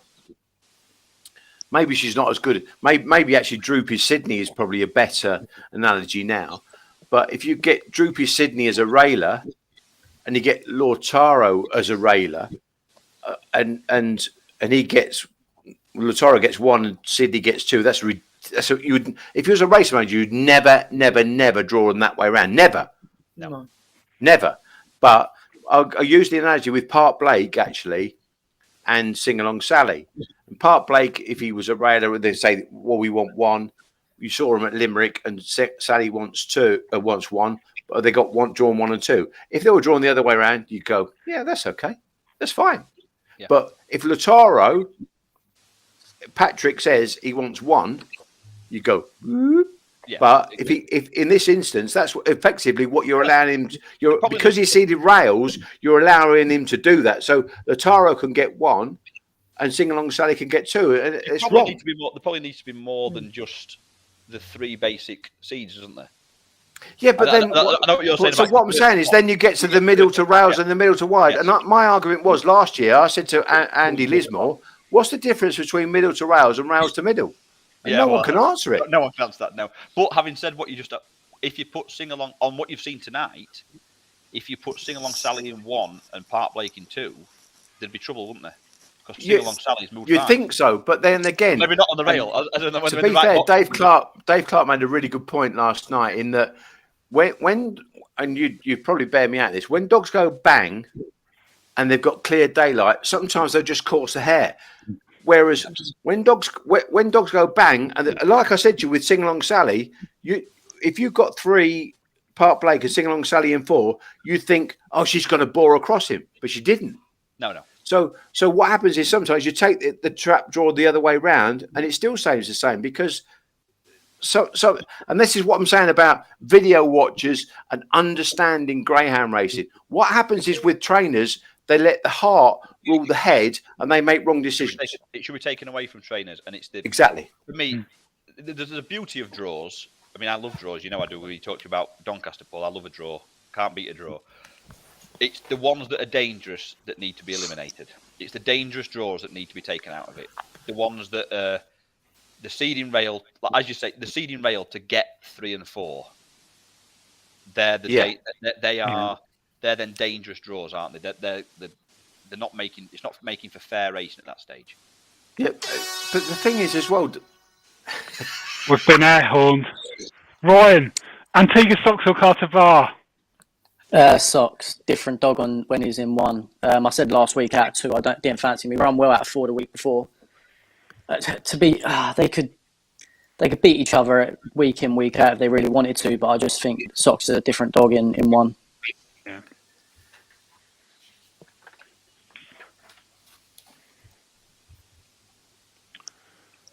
We played. Carter Bar won last week, didn't they? Smash! He went smash, Tom. Yeah, he absolutely pinged out. And again, I think that these sort of races they are on the draw, aren't they? That's the thing. Yeah. Very much so. Is he a big price, 1 for gold or not? Not good enough. On the machine, it's massive. I had it in at about 10s, there or thereabouts. You've missed it, Tom. But then, right? Sorry. Had a pie chart to look at. That's it, yeah. There we go.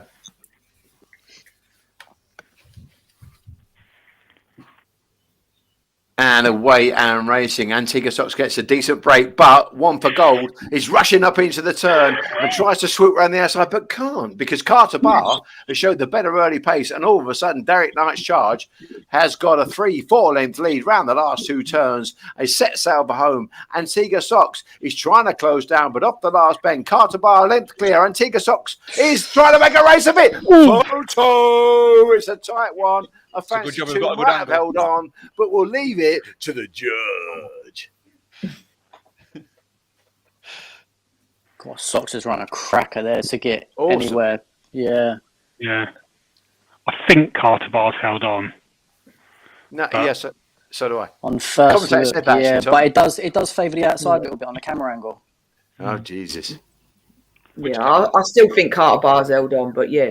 Antigua Socks has done some running there to catch up with that. I learned my lesson, Tom, didn't I, when I called your dog the widow about 2 months ago? Yeah. I'll never forgive you. I know. It's poor. They'll hope you're not a level stakes guy then, Tom. It'll be gruel for a month, level stakes, based on how we're getting on tonight. We need to start throwing a few winners together. That was I know. Well, I expect one's got beat. That was some run.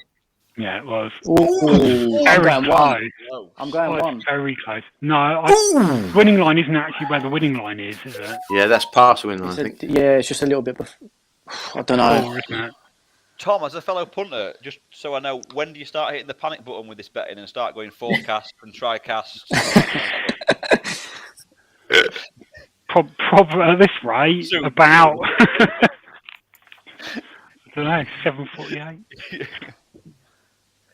I think two's held on by nose. Yeah, I think so. Yeah, I thought Kelly that two held on, and he's one of them. We talk about this quite a lot, don't we? Do you remember down and head up, isn't it? Basically, the Friday night, the old Friday night dogs, where they keep coming back, and you get the decent form, and Carter Barr's been a real special dog round Romford, isn't he? Yeah, oh, definitely. Yeah, so obviously he's been off, and he's just getting back, and looks like he's coming back to form, don't he? So, Yeah. Take a dead eat, though. You see the presentation at Toaster. These guys I see up at Newcastle when I went up for the derby. There's 50 of them in this syndicate, and the dog is actually named after one of their friends that died. Oh right. And it literally, they were just enjoying it. Like just the first round, they were so over the moon that the dog won the first round, and then obviously it reached the final, didn't it, and run its heart out. Yeah. But yeah, no, I bet there was a roar there tonight with that lot being there. And that's only half of them. So, that's nice to see. Jason Gray, look, the fella's got hold of the mic there.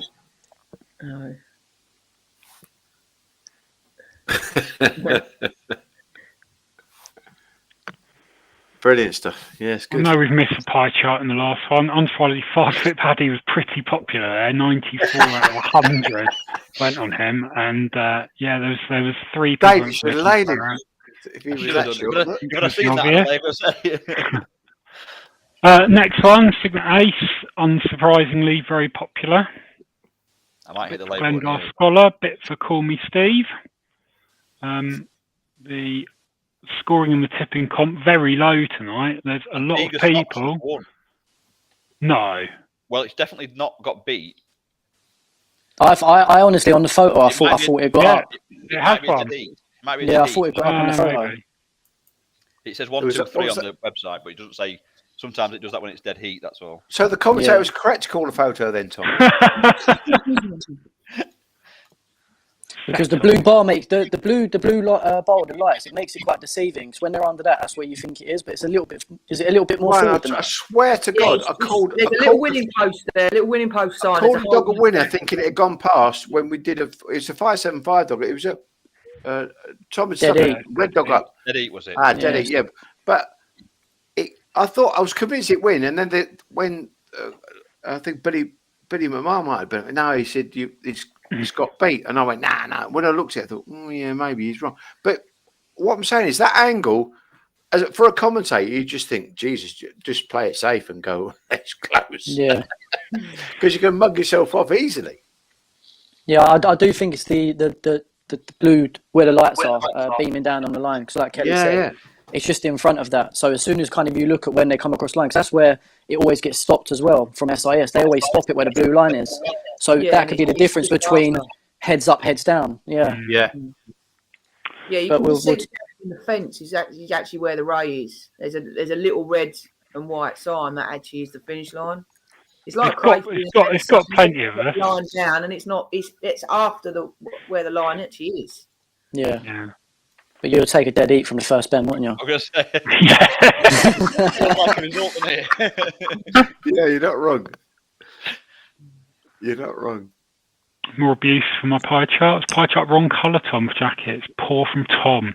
I don't. Oh, that's a great point. That you could have. Actually, that's a good point, Tom. Yeah, you could have gone full hog there. I don't have control because they're automatically generated by Google. However, I could export the data and create my own custom pie chart. And you know what? I'm going to do that for tomorrow night for you guys. So would special treat. Would the 6 dog be a difficult one to do with it being black and white? PL, it's not going to be easy, but I think if I make a JPEG of some stripes, I can probably get what else have you got to do? So you might as well do that. I've got the baby tonight, so Emily can have a first. She's had the baby every single night since she was born 2 months ago. I'm doing baby duty on my own for the first time, so I'm going to be a husk of a man tomorrow night. Oh yeah, you'll be like a bear growling away. I don't know if this is a Russian bot. No, I don't think it is. I'm at a great loss. Please help. Let us know. If it's betting advice, you could be in trouble. Warren I've never seen Tom so excited. I do like a spreadsheet. Yeah, it's good. Can't beat a spreadsheet.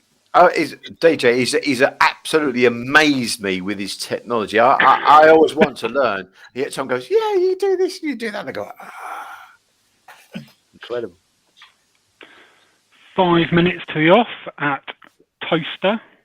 Someone give me a strong opinion on this, please, because I haven't. Well, I have got one, but I'm not much of a layer, but I would be interested in laying Signet Ace here. I am very interested in laying Signet Ace. The problem is, would you place lay if you're going to lay? The problem is he's got a glorious draw because Glengar Scholar I think wants 4. Slow away as well. He's got he is, but he's got so much pace. Glengar Scholar. He ran in the what did he run in Ireland? He was in the we can dream in them. That's the Tralee race. Yeah. He's got so much pace, but he definitely wants wider than this. But Signet Ace, I'd look at his record from 1 at Towster. He's won 1. I think he's ran another 5 races, and he doesn't come away from 1 as a rule. I've actually backed the 5 and 6 at monster prices, just because I think 2 can take care of 2 and 3 to the bend, and if the 1 misses, this might. I mean, I'm set myself up for a fail, but this could be won in 29.70. This could be won in 29.70. I think the bottom 2 can do that. Do you know what I think a big negative or a big concern for Signet Ace is Mystical Tig? Yeah. In that he could smash down, because out of 6 he missed it, but out of the smashing box in 4 he could go wallop, and all of a sudden he's got a nice early pace, this dog. And the fact he could put Signet Ace under pressure just might be a negative. I am a big Signet Ace fan as a rule. I think he's brilliant. I just don't think he. Last year in the Derby, he kept getting drawn 3, didn't he? And he did do a 407 and a 409 or something. He kept ripping them down, and I'm not sure Townsend's his track though. I think he wants a more speed track, doesn't he? He wants more of a Monmore and a. Yeah, definitely. I think I think he can miss and still lead. It's just whether he's going to be strong enough. I just back the bottom 2 just because they're both big prices, basically. DJ, when you want to heat up bread to make it crispy, so you can put like jam or something on it, well, what appliance do you use? When I want to do what? Sorry. Toaster. Toaster. What did I say? Towster. Towster. Well, it is Towster. You could say Tochester. I'm dyslexic. It could be anything, I'll be honest with you. What people have said. There's massive money for John's dog here. Call me Steve. Massive money. Yeah. This has been absolutely obliterated. Yeah, it's gone after. Call me Steve Place Market. Yeah. Your man Tricky made it a 10 on the earlies. Oof. Call me Steve. 10. Yeah, that's probably too big, but the two will take care of it if the 2 comes out. Now that's the thing is, you're right. But then, having said that, call me you. And this is the thing, David. Every time you go, but call me Steve, he won't be up there. But because he's drawing 3, he might go wallop. 2 will have him. And really, the best thing for Call Me Steve is to flop out and just drop definitely on the inside. Yeah, it would be. If Call Me Steve misses the 2, he's a massive player. He is a big player. I couldn't bet 5 to 2 about him though. I don't think. But I couldn't. So that's why I've ended up back in the bottom 2, just because they're the only 2 that I think are drawn well. It's making a 2 a backable price though now. It is, yeah. The 2's got enough pace. The 2's got enough pace to come out of 2 and lead the 3 and 4. Yeah. And just run across the. And do you know in his trial? I told you I went to the trials. Do you know his trial? He definitely cramped in his trial. He definitely cramped. Yeah. Did he? Yeah, the right wobble up after last. He cramped. No dangers. No dangers. They've seeded Glengar Scholar Rail then. Yeah. I mean, he'd be another one that if he got 1, it would be trouble. From what I've seen now, he's only a young dog, isn't he? He's only a. Yeah, he probably wants 3 or maybe 4, but yeah. But that's the thing is, He's got enough pace though to clear 3 out of the box, and if he does, he can run wherever he wants to go because it won't make any exactly. Yeah, yeah. I've laid Signet Ace. Let's get the Signet Ace beat. If one of the bottom 2 win, I might not be here for the rest of the show. Aye. What, on the Worthingtons? John Smith's it was. I've had to up Oh, my John game Smith. this week. I've had to up my game. John Far Smith. too much abuse for that. Deserved. Here we go. Heat 15. Favourite here is Signet Ace. Drawn in red. Hair approaches. Up go the Liz and offer and racing. And Signet Ace gets a decent break, as does Call Me Steve, but he gets swallowed up in the run to the turn. And Signet Ace goes round in front from Skid Row's Buick, who's on his tail down the far side and means it. It's now red. Signet Ace with around about a 2-length lead from Glengar Scholar, who's going all sorts of pace but runs up the backside of the leader. He's got to now switch to the outside to challenge. It's Glengar Scholar now getting busy and up towards the line. Glengar Scholar getting up close home. Oh, word! Steve has chinned the pair of them. Where did Call Me Steve come from? Doesn't matter. What a race. Where What a did race. He elated. He said he wanted to win the derby, and all of a sudden he'd be going, aye, Call Me Steve. Wow. I told ya. What a run that was.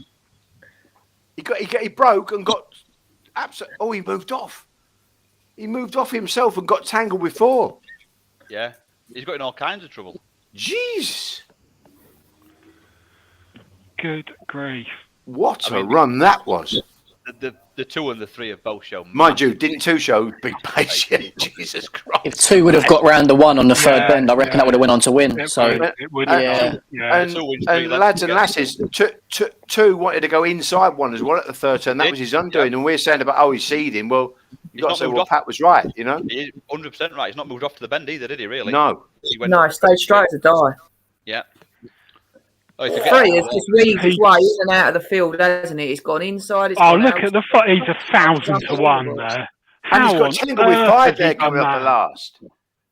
Yeah. he jumped outside here as well. Did you think, he'd go between them? Then he's gone, no, I'm going to go outside them. Jesus. Yeah, that's it. He's just like outside. Then off the last, he switched back inside, hasn't he? My bookmaker head. Sorry to put a damper on things. I want to be against him next week. Yeah, well, the thing is, see, Call Me Steve, he is box office because he's never beat. He's never beat. I'm not sure the ace dog's right though, is he? That's the thing is that, and he had a plot draw, so he's had no excuses signing ace, has he? Signet Ace, no excuses. He did virtually 30 dead last week. Look at 3 hitting 4 out of the boxes. The 2 has moved off a little bit, but nothing major. Signet Ace has moved off as well, but but good race. Very exciting. Sell that one. That'll sell the sport for you. Yeah. I got excited with that one. I don't know whether you noticed that one, Kelly. That's what the derby's all about, that one. Exactly, that's it. Spot on, Paul Pender. Greyhound racing at its best. Yeah. Did Scholar have a look near the line? Yeah, I must admit, that did cross my mind. It took a long time to get past 1. It didn't really want to go on, did it? Oh, if you watch there, one actually moved off and they tangled, so he might have gone, oi, you know what I mean? You don't know, do you? If it was, it's minor, I think he's having to think about it, isn't he? I think so. He's having to think about it, isn't he? I don't think he's had a look at anything. I think it's a jealousy thing where I think initially, Dave, one's moved off on him and he's gone, I'm going to beat you. Don't worry about that. Do you know what I mean? I think that was what it was. It was nothing. Going in and one's coming out, isn't it? Yeah, I think so. Yeah. It's probably cost the 2 the race, to be fair, because if the one doesn't move into the 2 probably holds on. Yeah. He's only got beat. As you say, seeing it head on, you see exactly. When you're watching it from the side view, it does look like it's hanging. You don't know. But when you see that, you can see why it has sort of took a long time to get past 1. It was just getting bumped all the way, weren't it?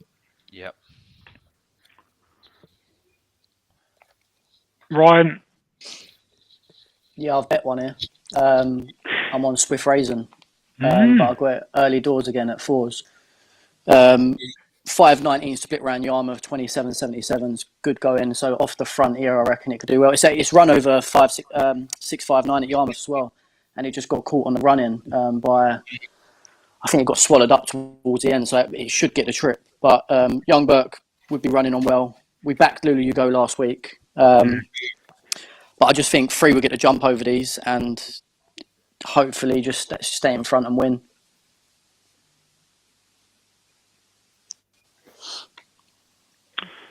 Yeah, I slightly favoured Lulu You Go on what was quite a brief look through the card earlier today. I thought probably had the early to do it. What do you think of the box for Lulu You Go? It depends how the 1 and the 3 come out. The interesting runner, to be fair, I think Kelly might know more, was Noel's Torello stepping up in trip. That's the unknown to myself. Yeah, I mean, we've not had him that long. He'd had a couple of trials with us and then went lame in his last trial before we had to trial him back. He's just sort of coming forward. He's coming from Monmore. He actually come in for 5.75, so they obviously do think he stays. The last couple of races, I thought that last week when he picked up our other bitch, Casey, on the line on Saturday morning, he did go well clear. And in his trials early on, he looked like he definitely wanted this trip. And he's got the early as well. So, I mean, it'll be a very good race. He's going to get the run because 4 will be going straight across to the rails. Runny Egg, that wants to be right on the rails. So, if he can come away like he did in his 3.78, he'll be a runner. It's just what he's going to do with being first time over the trip. But I'd say he'd stay there. Away I'm racing. And 1 shows early pace here. Young Burke to lead off from Runny Egg. And trying to make inroads is Noel Torello to come out the second bend. It's the railer. Young Burke going on now with a 2 or 3 length lead round the 3rd and 4th bends. Ahead of 4, Runny Egg, who's trying to bridge the gap. Then in behind these comes Noel Torello.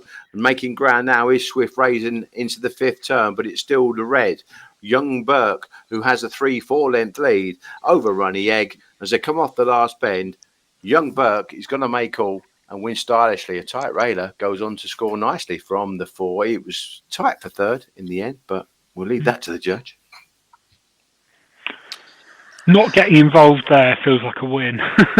Yeah, that was similar to last week with the Lulu You Go race. If Lulu You Go popped out, then it was going to win. And the same with Young Burke, because that run in the first round of the Georgian St. Ledger at Yarmouth, it went off a massive price, but the dogs it was running against, that's probably why. But as soon as that hit the front, it's a strong runner, so it wasn't going to get picked up. 3 fell out the boxes, that's his chance has gone. 2's a funny bitch. She runs when she wants to, don't she? When she gets it right, she's fast. But I think she just needs to have clear sight of the bunny. If she goes round in front or, she's not too far behind, she sort of runs her race. But if not, she'll just plod on in behind. Yeah.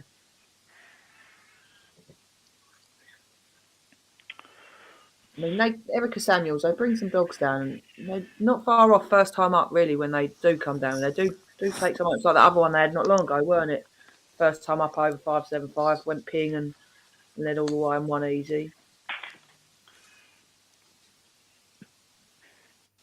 Little update on the tipping competition. Emily Wallace is in the lead at the moment. Her Nap and Next Best went in the first 2. There's still plenty of people with theirs to run. I think Scarty Yank's quite a popular one. Anyone still on 0 points? No.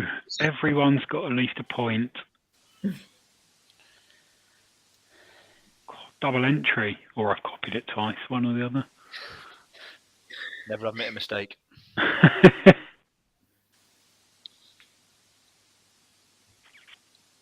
Is this just based on tonight, Tom, or is this being sorted out so that overall as well? This is tonight. I will, for tomorrow, I'll add all the scores so we can see everyone's running scores. But it's a much, much lower scoring night tonight than it was last night.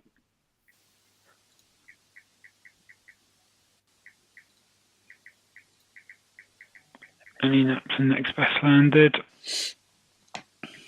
Park Blake, quite a few people's naps. Bob Slay, a bold and exciting choice that's come in. Nice. But a lot of blanks in there, and a lot of bronzes. Yeah, there's not been a lot of gold, has there, since last few races? There we go. Let's have a look at the pie chart for the next race. is. There we go. Emily's Jet, a very popular pick. 80% of them. Bally McBurn. Bit of interest there. Skywalker Stan.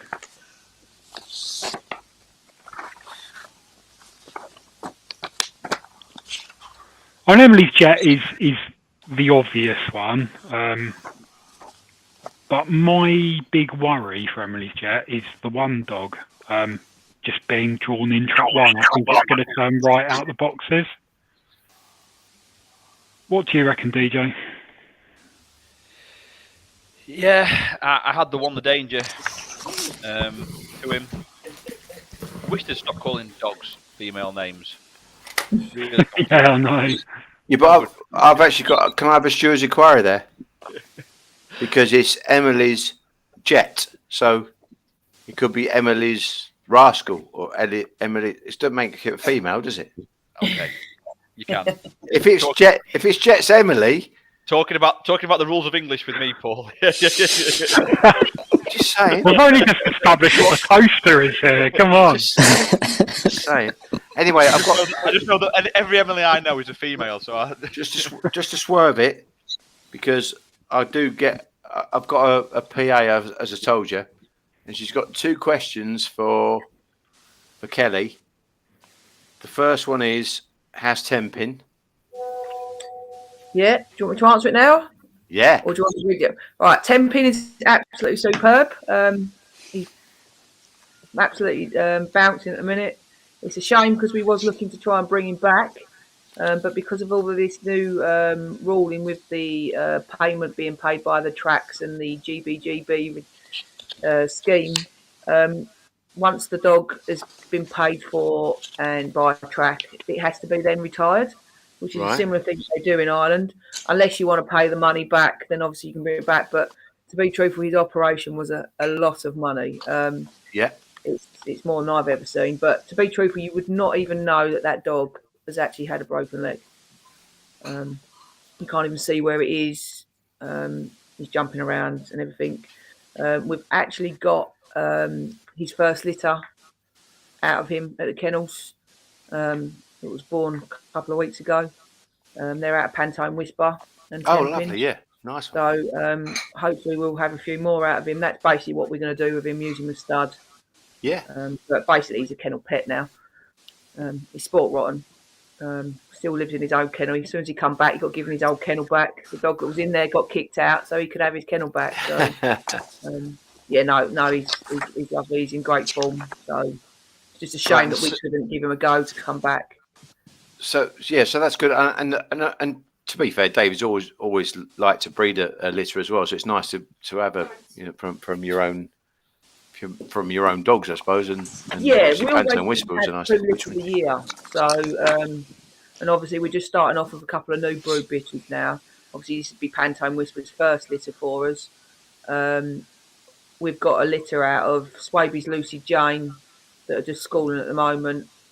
And we did go to Tempin with her, but it doesn't look like she is taken at the minute.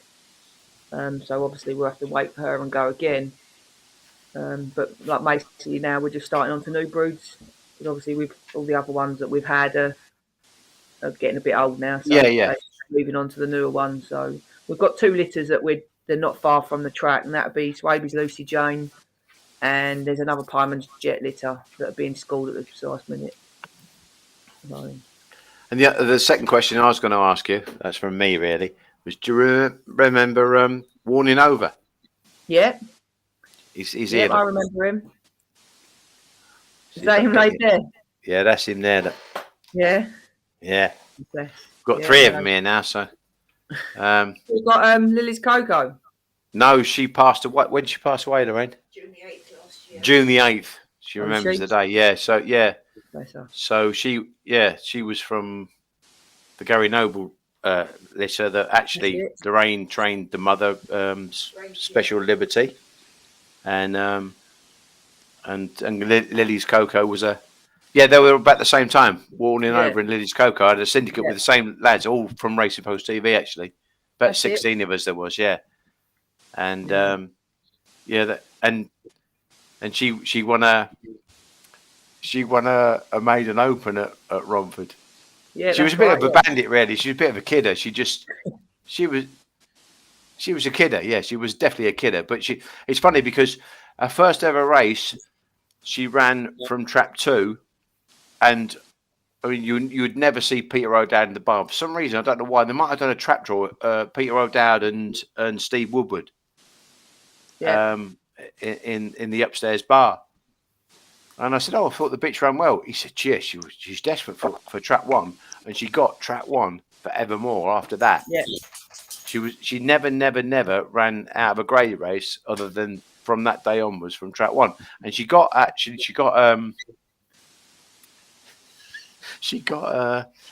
trap 1 in the open, in the maiden open, which obviously is just luck on the draw. And funny enough, Gary Noel was partners in her, and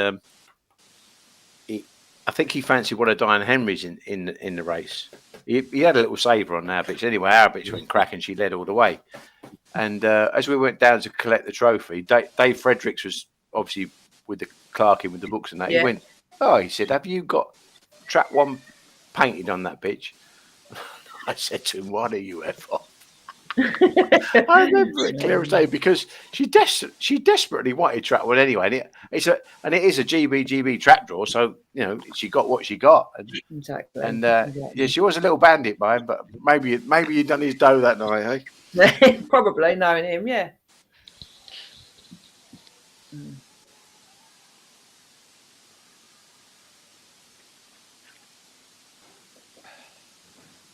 Here in this next at Towchester.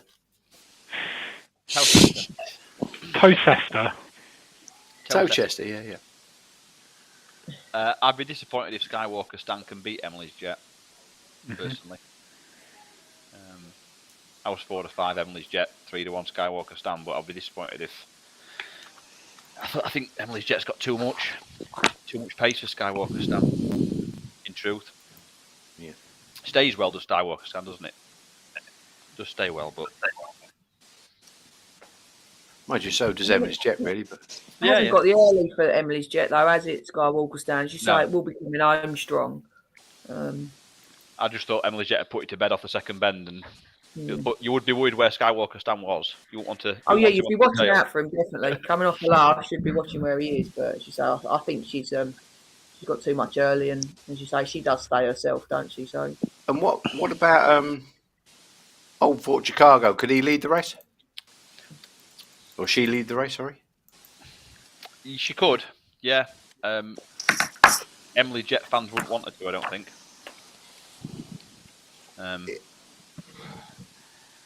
And Ballymat Ben, what about him? I didn't like him very much on his Irish card, but there was money for him earlier, wasn't there? He's slowed, as I said to Tom earlier on, he was sort of slow. He's wide in the straights, but he's desperate for the rails and the bends. He's got a strange running style. But if I was going to back a wide seed, it wouldn't be a slow starting one, I don't think. Exactly, yeah. But that cuts the bends. Yeah. It's not a great makeup for Towchester. They're all in at Towchester. Heat 16. Favourite is the 3 Emily's Jet odds on. Lids rising off from racing, and the favourite has bombed out the boxes and has a 2-length lead into the turn. Ahead of Skywalker Stan, who's got to turn in the pitch and now rails up on the inside of Emily's Jet, who just moved a little bit wide. Down the far side, we've got a match here, and it's 3 and 1 who are at it, hammer and tongs into the third turn. But Emily's Jet kicks again and goes in front of Skywalker Stan by 2 lengths off the last bend, steering a middle to Rail's course. But the work he's done and wins it nicely in the end. 3 has beaten 1 and 4. Old Fort Chicago did well to hang on for the qualifier spot in third. Yeah, Emily's Jet won that on the break, I think. Yeah, he got very lost going around the bend, isn't he? He did. He gave. I'm quite impressed with that. I thought he gave plenty of ground away around the bend, and Skywalker Stan was close enough to do damage off that second bend. You know that. He's no mug, Skywalker Stan, and he's ran away from him down the back, hasn't he? Exactly, yeah. No, you'd hope that would start to run the track a little bit better, Emily's Jet, wouldn't you? You'd think it'd start to run the bends a couple more looks. Well, he's going to have to, but you would hope so. He's on his second look, and he's moved right off there, hasn't he? Definitely. Yeah, right off. Yeah, you're not wrong. He was massive price as anti-post as well, wasn't he? From what I saw. I didn't see the anti-post for him. No, Because when he won, he beat obviously Sporting Chile. Sporting Chile then went on and broke the track record the week after. But Emily Jet was more like, I thought, more workmanlike and more of a staying type of dog than anything else. And that's what it looked like there, though, didn't it? As well, it looked like he's just kept grinding that out. And again, that, in my opinion, still take again seeded rails, but probably wants 3 or 4. Take 4. You wouldn't really be that worried about being drawn in 4.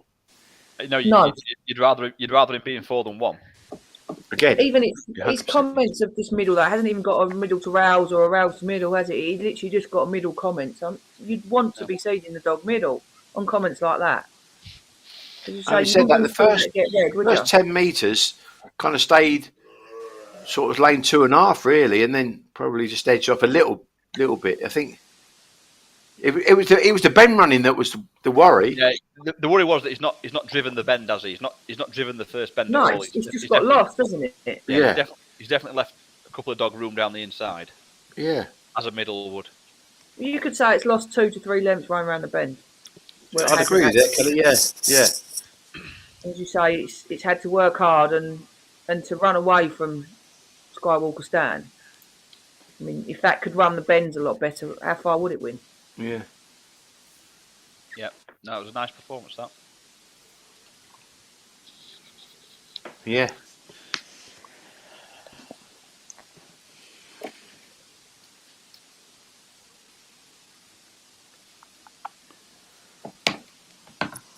The tipping contest, was that? Did we get a pie chart for that, Tom? Of course we did.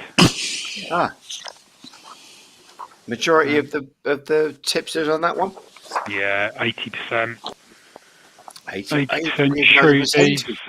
Quite a few on the Ballymac Ben, 12. Skywalker Stan got 5, so yeah, not too bad. There's been some big changes. A few people storming up the leaderboard. Jason Honeyman, he's up there. Plenty with a few very much mid-table there. Just had my next best in with Emily's Jet. Still a lot of very, very low scores. I think this has been a good night for the bookies by the look of these numbers. I think you need a new chart to find me. God. I didn't see my name once. Oh, that's a classic. What is your Twitter handle? At Ryan_1991. I knew that. Interesting, I can't find you. Exactly. Yeah, the old binoculars have come out. It's not worth sticking me on there, I don't think. It's more trouble trying to sort me out. Definitely there was one person whose entry I couldn't find.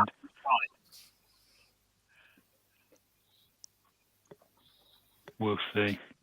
I'm going to ask you this question, PL, while I've got you just before we go to Romford. Yeah.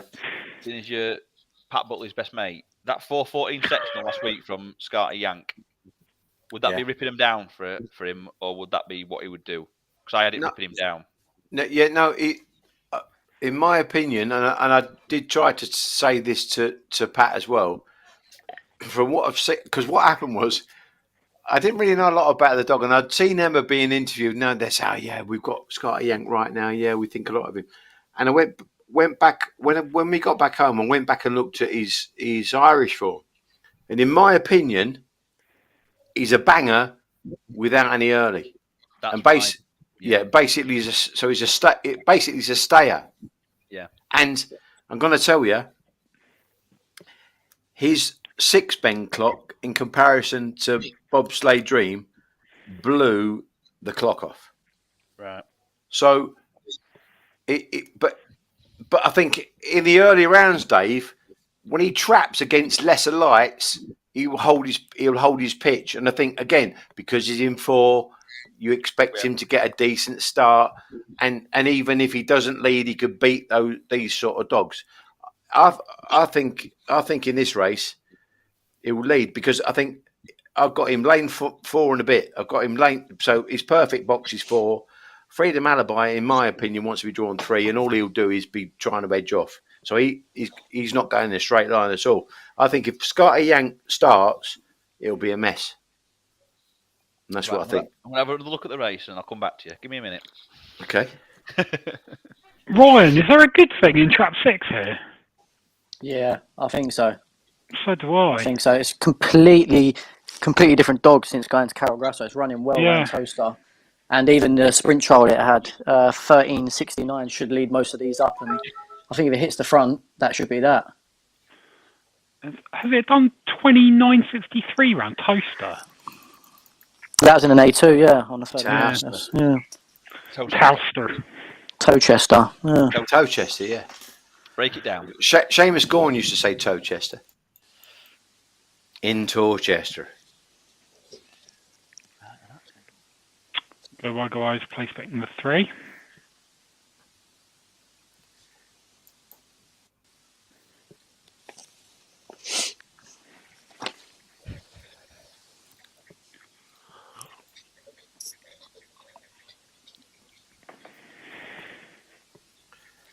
Oh, so have we played here, Tom, or not? Yeah, 6. 6? Yep. This feels like a panic button. Iron Brew.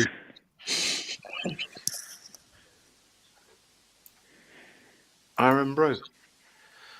And away and racing. Then I've got no dogs here, so 4 is leading from 5 and 6. And then comes 3, 2. I don't even know what the distance is. What distance is it? It's gone wrong. Yeah, it has gone wrong. 6 has gone wrong. Yeah. Stop.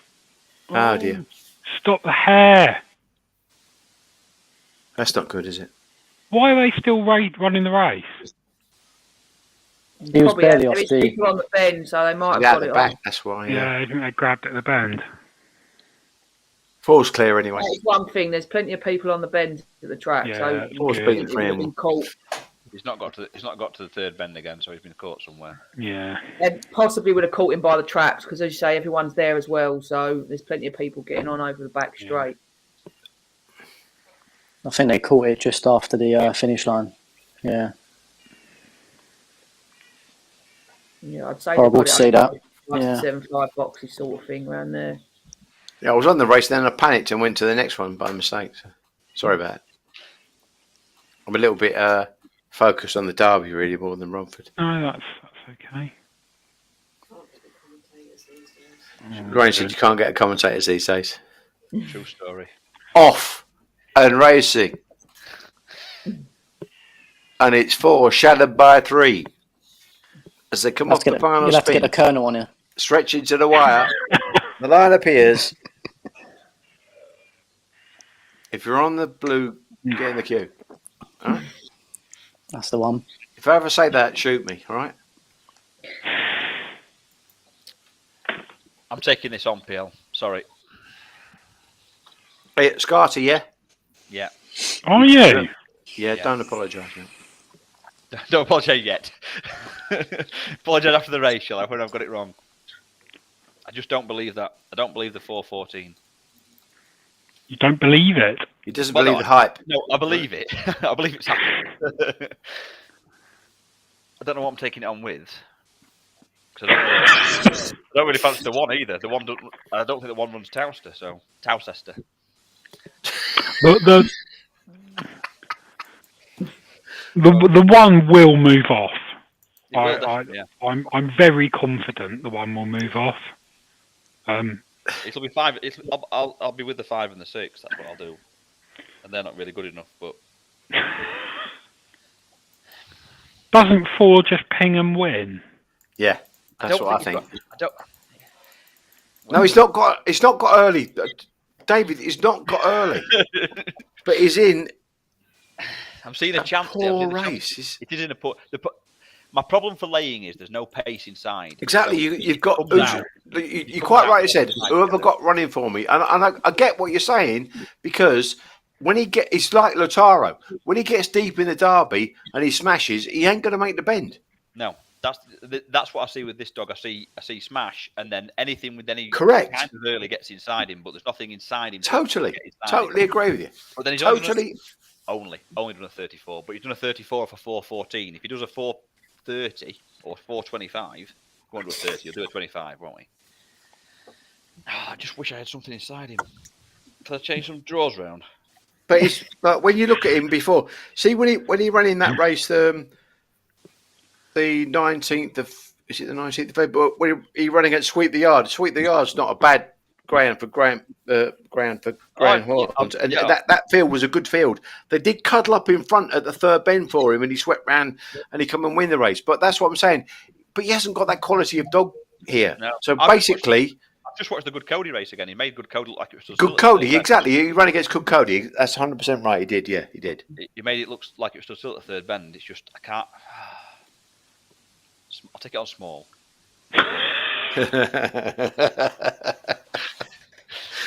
Yeah. Reduce stakes. Yeah. Should be allowed a wild card where you can move dogs around. Just put something inside it. How old is it? I think Scotty yanks my my nap in the competition, so I need it to move from the other graph onto this one. I think. Yeah, don't lie. You make him want to late more. You're not on the screen, are you? I think I found you. Is that you there? That's Ryan? what I'm saying. Oh, I love that. 38. That's a typical bookmaker, isn't it? If you're out of form, I want to lay you. Let's press up. Yeah. That's brilliant. When things are going badly, they keep going badly. Yeah. That's how punting works. Have you got an opinion here, Kelly? I haven't, to be truthful, in this race. I've not really looked at too much of the Derby, but I see what you're saying. Like, there is no early inside, is there? No. Well, Kento Jack's got a bit, I suppose. Freedom Alibi's probably got a bit. Yeah, but other than that, they're mainly one pacers that like Moy Vain Images. They started raving about him when he was running in maiden opens, and it's a big step up, though, isn't it? I mean, he's a dog who, if he was drawn in 3, he's a dog who I'd like to chance at a big price, just finding a break, you know. But this is a massive step up from A1s. Yeah. Yeah. Yeah, it's just I just think Scarter Yank has been running against top quality opposition. You've hit the nail on the head. That he just lacks a yard. He comes out and then lacks a yard to the bend, but he can afford to lack a yard here because he might still turn in front. Yeah, that's what I mean. See, as I say, I spoke to Pat, and I don't. You know, the danger is you get too carried away with again a man that's concentrating on his own dogs. I wouldn't say the Buckleys are completely stupid, if you get what I mean. But definitely not. but all I'm saying is that I've seen this dog, and I know what his attributes are. His attributes are he stays. Yeah, he's 2 to 3. His 2 to 3 is good, and he stays really, really well. Yeah. But what I do like about him, Dave, is that he can actually start. Because with a dog which got 2 to 3 and stays, generally you think, they flop out. They've got no chance. Yeah. But this dog starts, gets outpaced, and then shows his 2 to 3. But in the context of this race, he'll start, he'll lead, and he'll shit in. To be honest with you, when somebody asked me the other day, what do you want to see in a Derby dog? For me, it's 2 to 3. That's where I want to see my dog do the running 2 to 3. Yeah. You're never going to have the early pace because there'll be plenty of early pace dogs in there that are sprinters. So you're never going to have that kind of early pace. And the staying dogs still get left behind. I want to see them 2 to 3. And if a dog like this can get himself in a position, hold a position and then do his running 2 to 3, he'll be dangerous. And if you, like you say, if he clings to a lead around that's good. That's a good. Yeah, that's a good bit of terminology there. He'd be dangerous, and he is dangerous. And at 66 to 1, I had to kind of listen and take my chance with him. Yeah, well, if he's got the early pace, like you say, if he runs from the second bend, but he's got the early pace to say turning in third in a quarter final, for example, then they're the dangerous. Exactly, because all of a sudden now you're in the final, and anything can happen. Yeah, exactly. 100%. Yeah, you could see him turning third to a 100%. With the likes of Park Blake, if Park Blake don't win, he ain't going to get in a Derby final. Don't lead, he ain't going to get in a Derby final. From what you see tonight, and all of a sudden he's 20 to 1 he was 16-21 favourite. So, but class. Don't get me wrong, class. But I think again, early pace dogs, the place lays. Yeah, you get them off the front end, then you know you've kind of got the money. I have laid it, but I'll bow to your greater judgment when he wins 6 lengths and does 29.06. That's it. Is that all? It's 4 or 7 anyway, and to be fair, Freedom Alibi is a fair dog. So I didn't fancy him either. That was the problem.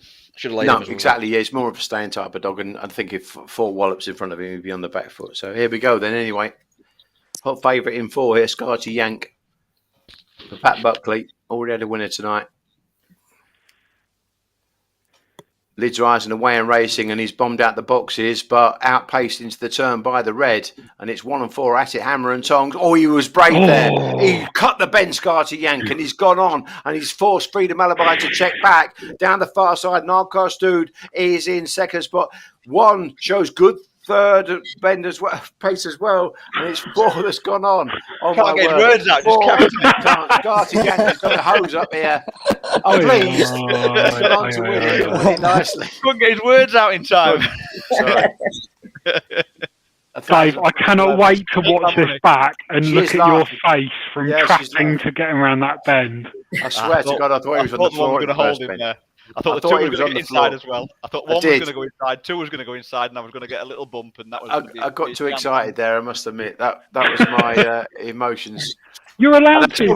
I told you you shouldn't let emotions get involved in dog racing, and I did there. Oh, how's he come round?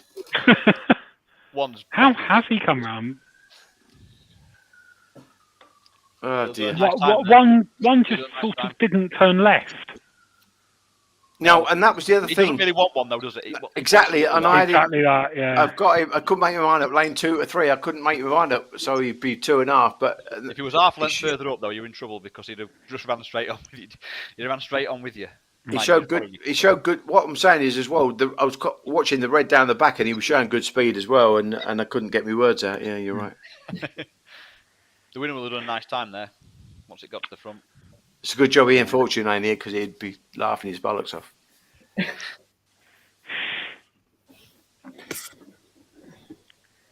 Pay the man. Pay the man. More stiff drinks. Stop. Big news for our younger viewers. We are on Twitch again. I sacked off Twitch for a while for Facebook, but Tom, did you just watch the head on there? Sorry. At the boxes, the Sky Yank dog did a left-hander at the boxes and hit Druid's Wiseau straight away. Yeah. And then he moved off. So that's probably why Dave. He's gone. That's probably why he got outpaced by the red initially. Yeah. Jesus, that was some run. Literally turned left, doesn't it? Yeah, that was some run. The one didn't move off as much as I thought it would from the boxes. But he checked off at the bend, didn't he? That's done it at the bend. And that's again, Tom. That's about taking your lines into the turn. You know, like when you keep saying about straight lines. The danger is if you don't really want to be in red and you're trapped on the rails, then what they tend to do is they panic and check off. Mm. It's a bit, mind you, Kelly. Like it's a bit like a dog. When you got a dog like Tempin, you know that when he goes to that first bend, he's got to be tight pipes and he's gonna lash round. You know, and that's where he used to win his races, wouldn't it? Yeah, because he'd hold his line so tightly, and then he'd just give him a whack and go around. Yeah.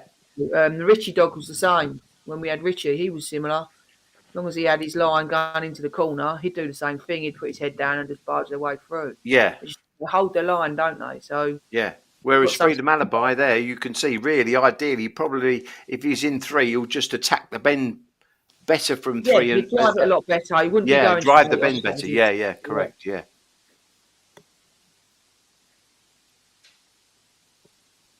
As you say, he only just missed the 4, didn't he? As when he did check off. It could have been carnage. Yeah, it could have been.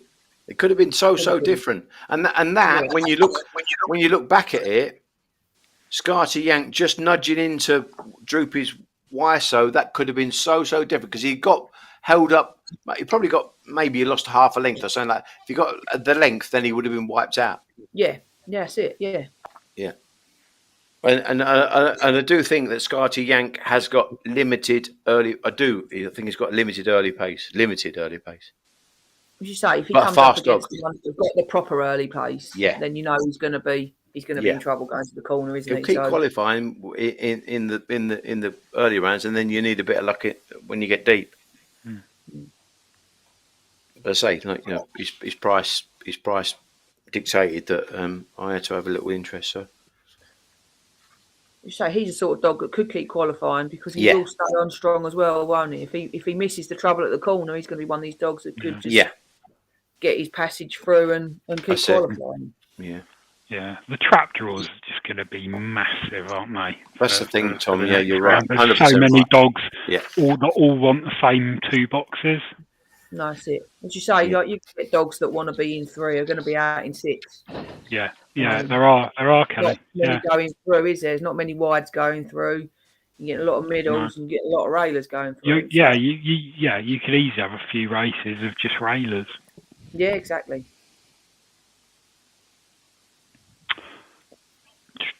Right, spreadsheet. What came second and third? Fresh air. I don't think anyone was looking at that. No. If someone in the chat could let us know, that would be very useful.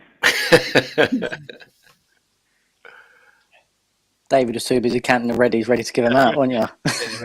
He had his head in a satchel. And the commentator, he was useless. He just fell apart. So. Quite a few new viewers tonight. Hello to everyone. If you could please hit the subscribe button on YouTube, it would be very much appreciated. Just press it. And if you could like the video as well, helps with the algorithm. 6 was second. 6 was second. Yeah. Which is handy. Got a wide through. 461. Thank you, Watty.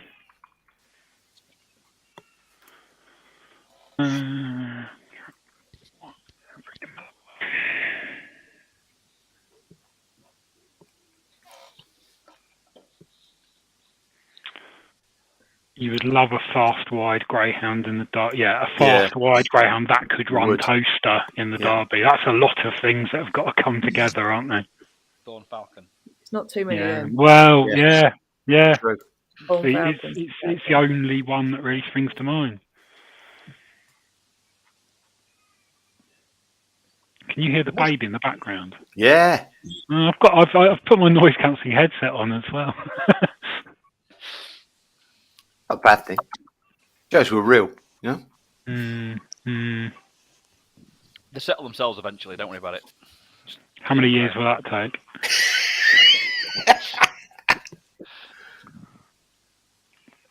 It's an absolute sea of gold.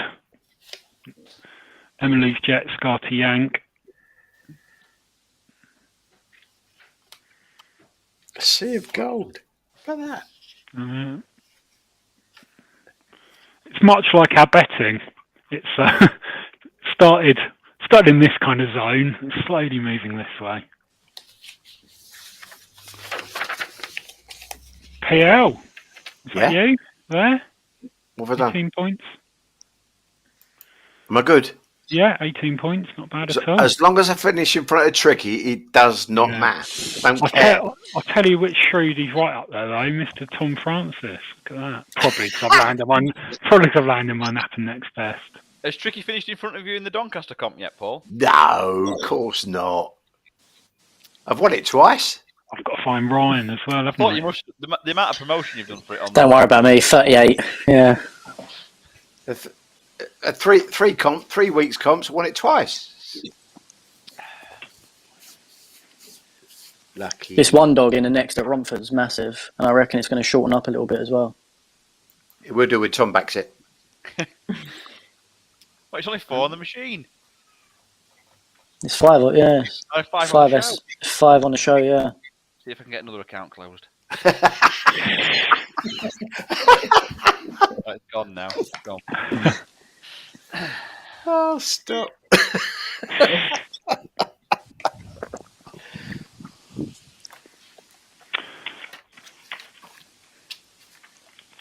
I lose more money on Portuguese Hero than probably any other dog in racing. I just can't stop backing Portuguese Hero week after week, exactly, yeah. and I just never get it right. I was going to say, Tom, Dutch to both of them because I know that as soon as I don't back it, it's going to Yeah. Yeah, exactly, yeah. Yeah. Come flying out the boxes, yeah. Yeah. I don't think the outside's going particularly well at Romford. A few people have picked up on that on the chat. I was just looking at the results, and that's what made me fancy Pacific Nina even more. Otherwise, I'd be heading out to more the 5 dog. But yeah, I think the inside's running a little bit better. Yeah. And if the 1 dog does go around, because the 2 dog's quite slow away, especially at Yarmouth. So if the 1 dog does go around, I think that could be that. Draws win races, and I think this could be another one of them. Yeah, there's a few people who fancy are with you here, Ryan. Yeah. So have we bet a place as well to cover our money, Tom? The 1. Yeah. Look at that. It's a big price. I do love a place market. Yeah. But I think I've said it before. The fact that they're derived from win markets is wrong. Yeah, it is wrong. Right. Obviously, the obvious ones don't. The obvious place up dogs get smashed up, but even so.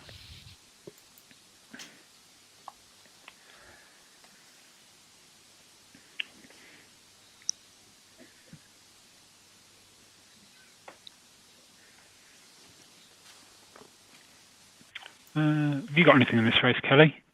Yeah, I've got Catch Me Can You in 3. That's what he decides he wants to do. If he do anything like he did last week in that final and come away, yeah. But I mean, he's a good dog, but he wants to be in red. Good Romford judge here, saying things better than the dog in It's a track 1. round. He does come home strong, but he's just so hit and miss at the boxes. Catch Me Can You beat my strong pick last week, that Kingdom Fire, when it popped out a bit too well for its own liking. We were shocked ourselves, to be truthful. So. Yeah. I thought he was still going to get there off the last, yeah. Yeah, Kingdom Fire was trying his hardest, weren't it? And when I see it turn behind, I thought I could be in trouble, but he had enough just that he could hold on. Just reverse the form from the week before. That's what I mean. He's so hit and miss at the boxes. If he gets it right, he's a fast dog, but he's just so hit and miss. Oliver's still moaning about laying Scotty Yank, isn't he? He's absolutely furious.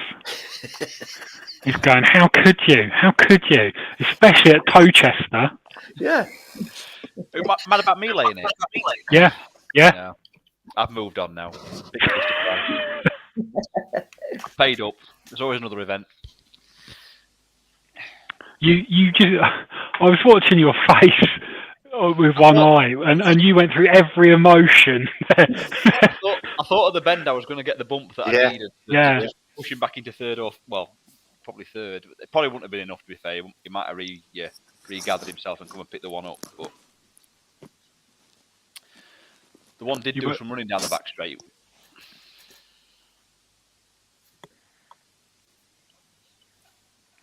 A bit late here, aren't they?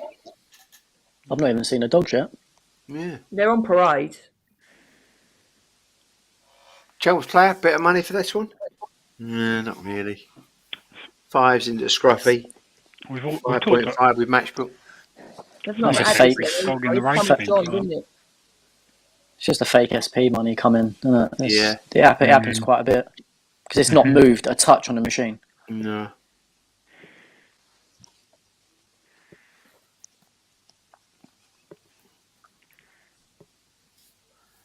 Whereas Pacific Nina, 11 to 2 into 7 to 2, it's trading at 5.3, 5.4.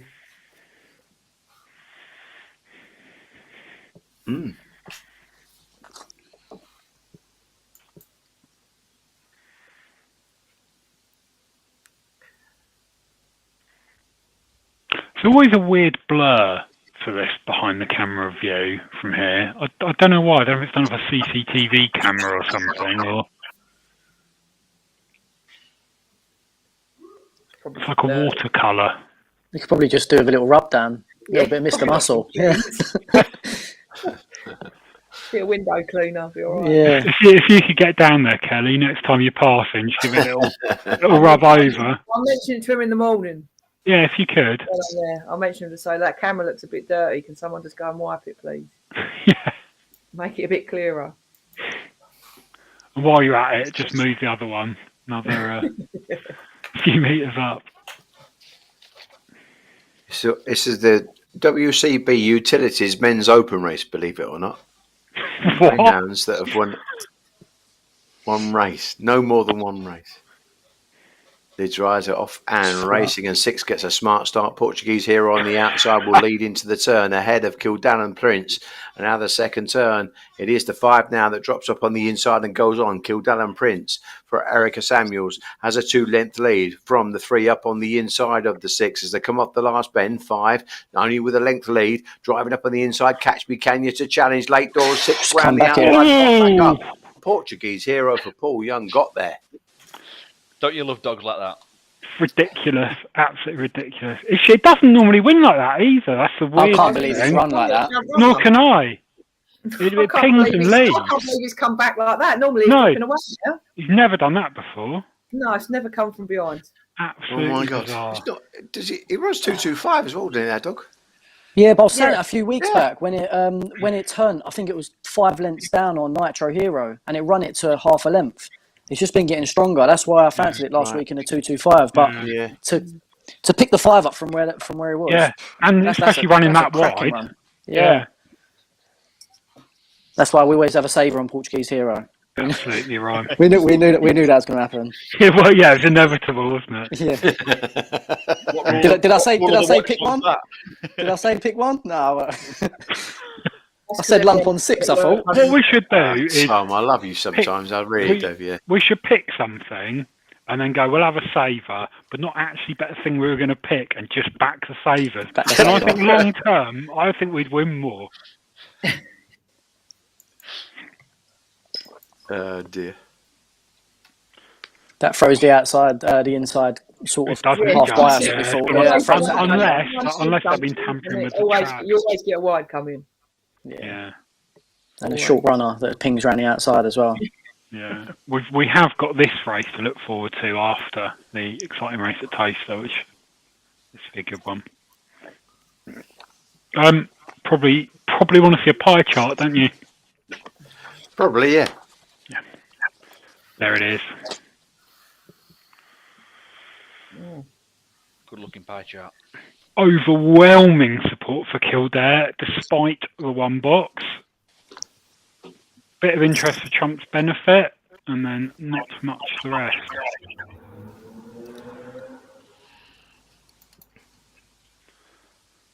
Would really do with Kildare winning this, I'll be honest. So I put Trump's benefit up as one of my anti-post picks, not because I think it's necessarily going to win the Derby, but because I think it's a dog that's going to keep qualifying. And being a middle seed, kind of like being a wide seed at Wimbledon, you kind of got the chance of getting your box and getting round. It's just a very strong running dog that runs this track pretty well. And they're the kind of dogs that you want to just get through the rounds. But obviously Kildare's got an absolute peach of a draw, even in trap 1. So, hang on, did you say he won't win the Derby, but you backed him to win the Derby? Each way. So he place money you're looking at? Place money, yeah. I think it's 150 to 1. So you're getting a quarter of that to get into the final is pretty good. Yeah, no, I think it's saying, yeah. It's always going to be coming home, isn't it? Always going to run on strong. Right. Is Kildare too short at this price? The good news for you, Tom, is that I placed late Trump's benefit, so that should get him in the first 2. And he'll probably come and beat Kildare to ruin me a little treble with Emily's Jet and 10-10. Unless Trump's benefit gets carted off the track, you would be incredibly disappointed to not see him in the first 3. I'm going on first 2. So hang on, you've done a treble? Yeah, Master 10-10, Emily's Jet and Kildare, nothing fancy. Get that quiet. tells us now the first two are up. Now he tells us. Well, Master 10-10 was the nap. So I was telling you that earlier. I think Kildare. I think you told us about 30 seconds before the off. Yeah, I think you're right. Actually, I had Kildare a 2-5 shot in here. I don't think there's anything with. Okay, Trump's Benefit can do 29.50s, but I don't think the others aren't the class, are they? Surely. I thought the 4 would pace up inside Trump's Benefit, and I know Trump's Benefit stays well, but I don't like dogs trying to come from a mile back at Towcester. Colchester. Towcester. Yeah. I must admit. Well, again, me and Tom were discussing the card before we came in there, and Kildare really is a dog that when I watched him in the Kirby, I really thought he was sort of a 4/3 dog. Yep. And I was surprised they tried him out of 1, but he stayed fairly straight. To be fair, I think he was sort of lane 1.5, and he stayed fairly tight around the first 2 turns. So actually, he looked. 2's not really going to bother him. I don't think 3's going to bother him. That was say 4. Yeah, I think he probably wants a little bit wider out, but probably wants to be drawn a bit up. But the makeup of this race I think he's perfectly okay. Yeah, I think he can miss here and still lead the 2 and the 3 to the bend, and turn in front of the 5. So it wouldn't surprise me if the 4 maybe led him. Got a couple of decent sprints, but here we go. Hot favourite here is the red in Heat 18, Kildare for Peter Crone in the Irish Raider. Air approaches. Lids rising away and racing, and 4. La Bonita has gone bingo from the boxes. Now Kildare starts to get busy. Just runs over the back of her though. And it is the 4 from 1. Then the big gap back to 6. Down the far side, it's La Bonita for Pat Buckley, with Kildare now trying to close around the last 2 turns. They're well clear of Iceman Savannah. Round the last 2 turns, it's still the 4. 1 now is trying to bridge the gap as they swing off the last turn. 4 all out from 1. La Bonita. Oh, La Bonita just hangs on from Kildare. How? And I think Trump's got up for 3rd. It's the start. How? 4 got first jump on 1, and then 1 ran over the back of 4 at the first thing. The start. He missed it, didn't he? He just missed it. Yeah. He missed it and rushed up. He still turned a length behind. But take 4 out of the race, and he wins easy. And there, look, he's jumped over the back over there. Yeah.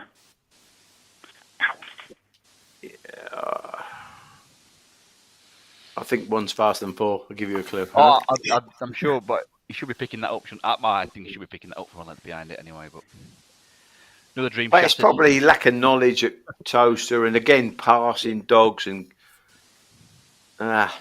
challenging at the wrong time. Just on the crown of the bend, and she's nodding, and he's just dobbing on the back of her. And Trump's Benefit's done loads of running again to qualify. I mean, absolutely huge run by Trump's Benefit. He's miles behind at the 3rd bend. Did he finish 3rd? I think he did. I think he did. Sure he did. Yeah. Look at him go. He's just storming now, isn't he? Yeah. Oh, yeah, he's clear. Well, don't know about. Have they called the result? That's tight. Oh, he's definitely 3rd. No, you reckon? Yeah. Yeah. No dangers. Oh yeah. You could have evens of 2 dogs. No danger. I know I'm having a bad night, Paul, but Pat Buckley winner. You write off anything by Pat Buckley at your peril. Exactly. That's killed me. That's killed. That was the link. That was the crux in all my bets. There. Sorry. Look how straight the one's gone to the bend, though. Yeah. And as I say, I did watch the trial, Dave, so I was kind of convinced he would be okay.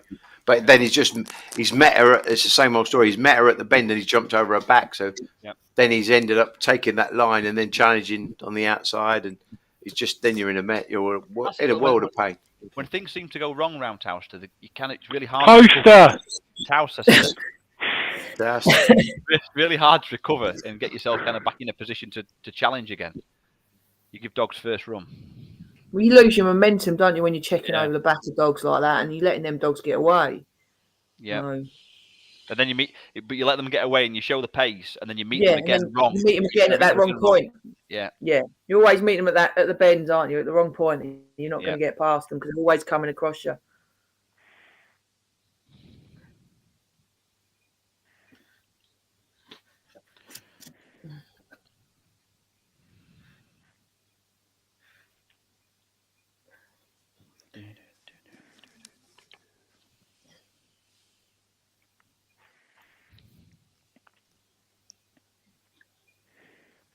I was shocked at the prices in the next at Romford. Things we like to hear. I didn't see the 2 and the 3 as far apart as what they opened up this morning. I think they opened up 1 to 2 and I think 4 to 1, but I didn't see them that far apart at all. What did 2 open up? The 2 opened up at 1 to 2. Yeah. So it's drifting slightly, but I didn't see them that far apart. I know it run a cracker last week. It's got a peach of a draw as well. Yeah, it has, especially now the 1's been taken out of it. But with 4 dogs in the race, if 3 does get any sort of break, I reckon it wins.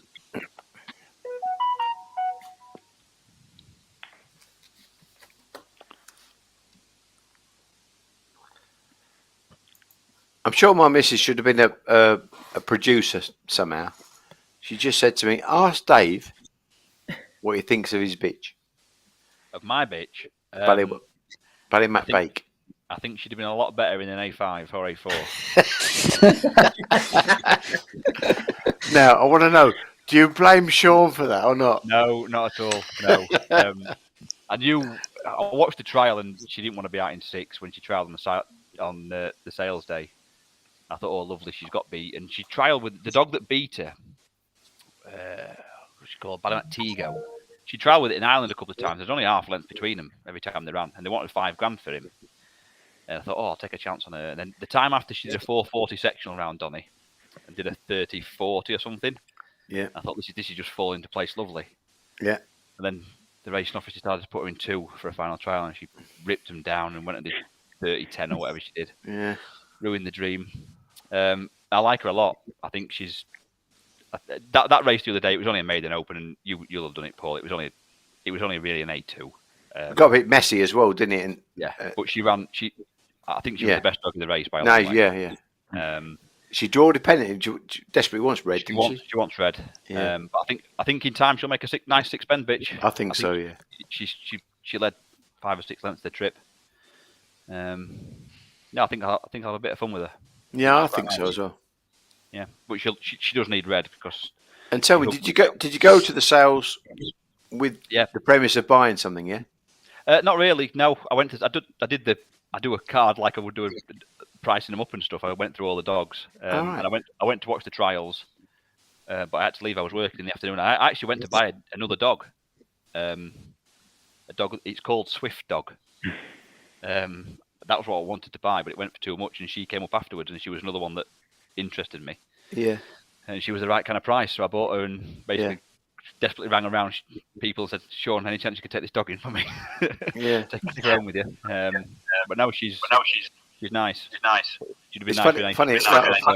Obviously, Kelly works for Dave Mullins, and I used to go to, well, me and Lorraine used to go to Shelburne Sales at Harold's Cross, and I used to clock them to the 3rd bend to because obviously there you're either a 2-bend sprinter or you're a big 480 500 meter dog. So I used to clock them to the 3rd, and then I had so much. David had so much success for me. We used to buy a dog to try and get the gamble at when we were at Cheltenham or Aintree or something like that, you know. So we'd have the one run, and you'd always think at Romford you'd get graded harshly, and you'd run down the field anyway. Do you know what I mean? There's no skullduggery involved. It was just it was the second time up, and we had so much success. It was unbelievable. Yeah, unbelievable. I've been to a few of the sales, and I generally think they're a little bit expensive for the dogs that they're bringing over. But I think it helped that it was at Doncaster. Yeah. So you watch 50 races a week round there. Yeah. She got everything wrong at the first bend. She nearly fell off the second bend and got beat a long way. She just kind of fell in my lap. But yeah, no, hopefully, there'll be a race or two, but she'd have been a lot nicer in an A4 against. Yeah, but as you say, I suppose in a way you always think, well, I'd rather have a top end dog than be struggling to win an A4 if you get what I mean. Because Sean, when she did the decent time in the final trial, Sean kind of said to me, "Oh, I don't know what happened there." I said, "Oh, don't worry about it. I'd rather her just be good than trying to do anything fancy or anything like that. You know, I'd rather be as good as she can be." And she showed. I think she showed on Wednesday that she might be a top end. Yeah, well, certainly top end graded, and anything else when stepped up in trip. So it's nice, and she's only young, so I suppose quite encouraging as well that they're having a few 6-6-1 opens as well. So yeah, I mean, no rush. Yeah, I know, and I understand that. I understand that. But I'm saying is in the past we were all saying, there's never a staying race at Donny, but and it's such a good staying trip, isn't it? That's the thing. It really is. That 6-6-1 round, you've really got to get. I mean, Heather Daisy, she was a massive price the other night. So did I. 6-4 on at one stage. So did I. Yeah. It's bonkers. I mean, if they ran a ledger next week, she'd only be a 12-1 shot to win a ledger, I would think. Yeah. And she was in with graders. Yeah. But, it's nice to see that 6-6-1 trip being used because it's a proper test of staying dogs. Proper test.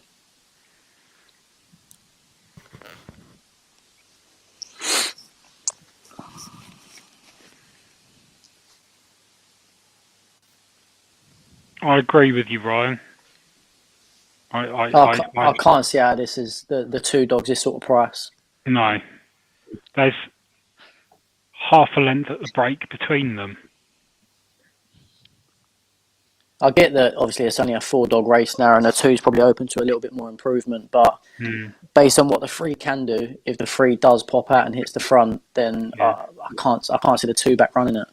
I do find around Romford, the vacant box, while it should be a big benefit to a dog, it doesn't actually tend to be.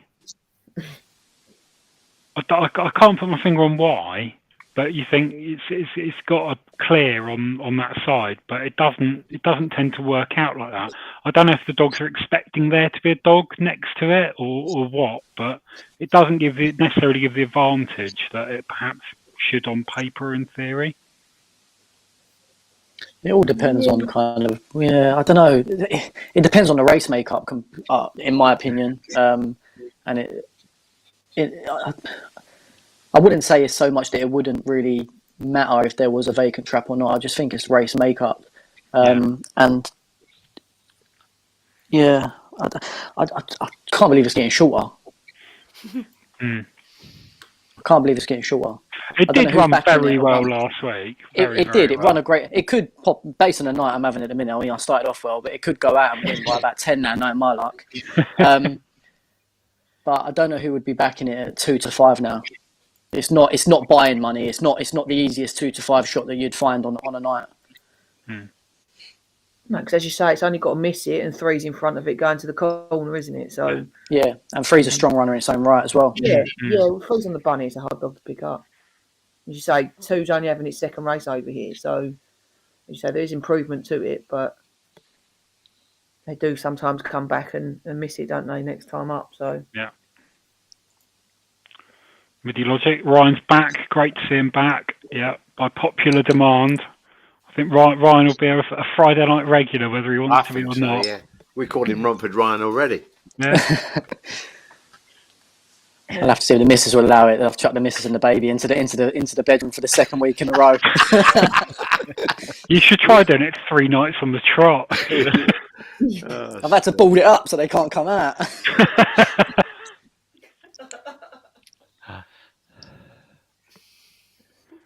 We don't condone imprisoning your wife and child on Greyhound Watchalong. For the record. I've opened a window. They should be all right. Especially if she's under 25, all right? Oh, dear.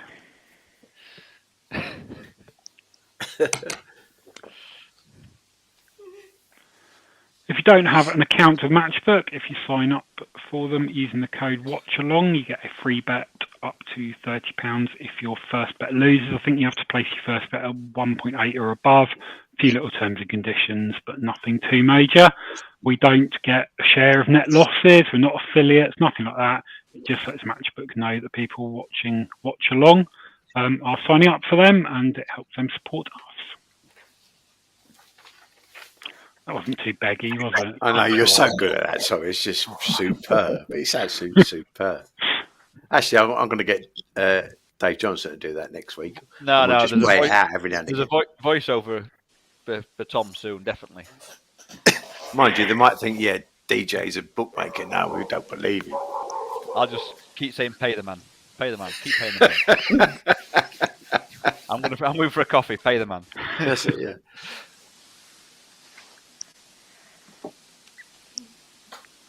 Do you work most days at the track, Tom? Yeah. Sorry, Dave. This time of year we do, yeah. Yeah. Summer we've got most things. I've been going down to Donny on a Wednesday night and betting down there for the opens, but most days. What, standing there? Yeah, most. Oh, right. Yeah. Just I said that if they put some opens on, I'd say I'd go down and support them. Oh, what a fair play. There's not been that many people going down, but they are trying to get some opens on a Wednesday night, and you do find that most open dogs do have owners, so kind of makes it viable to be there. Yeah, they want to have a bet, yeah.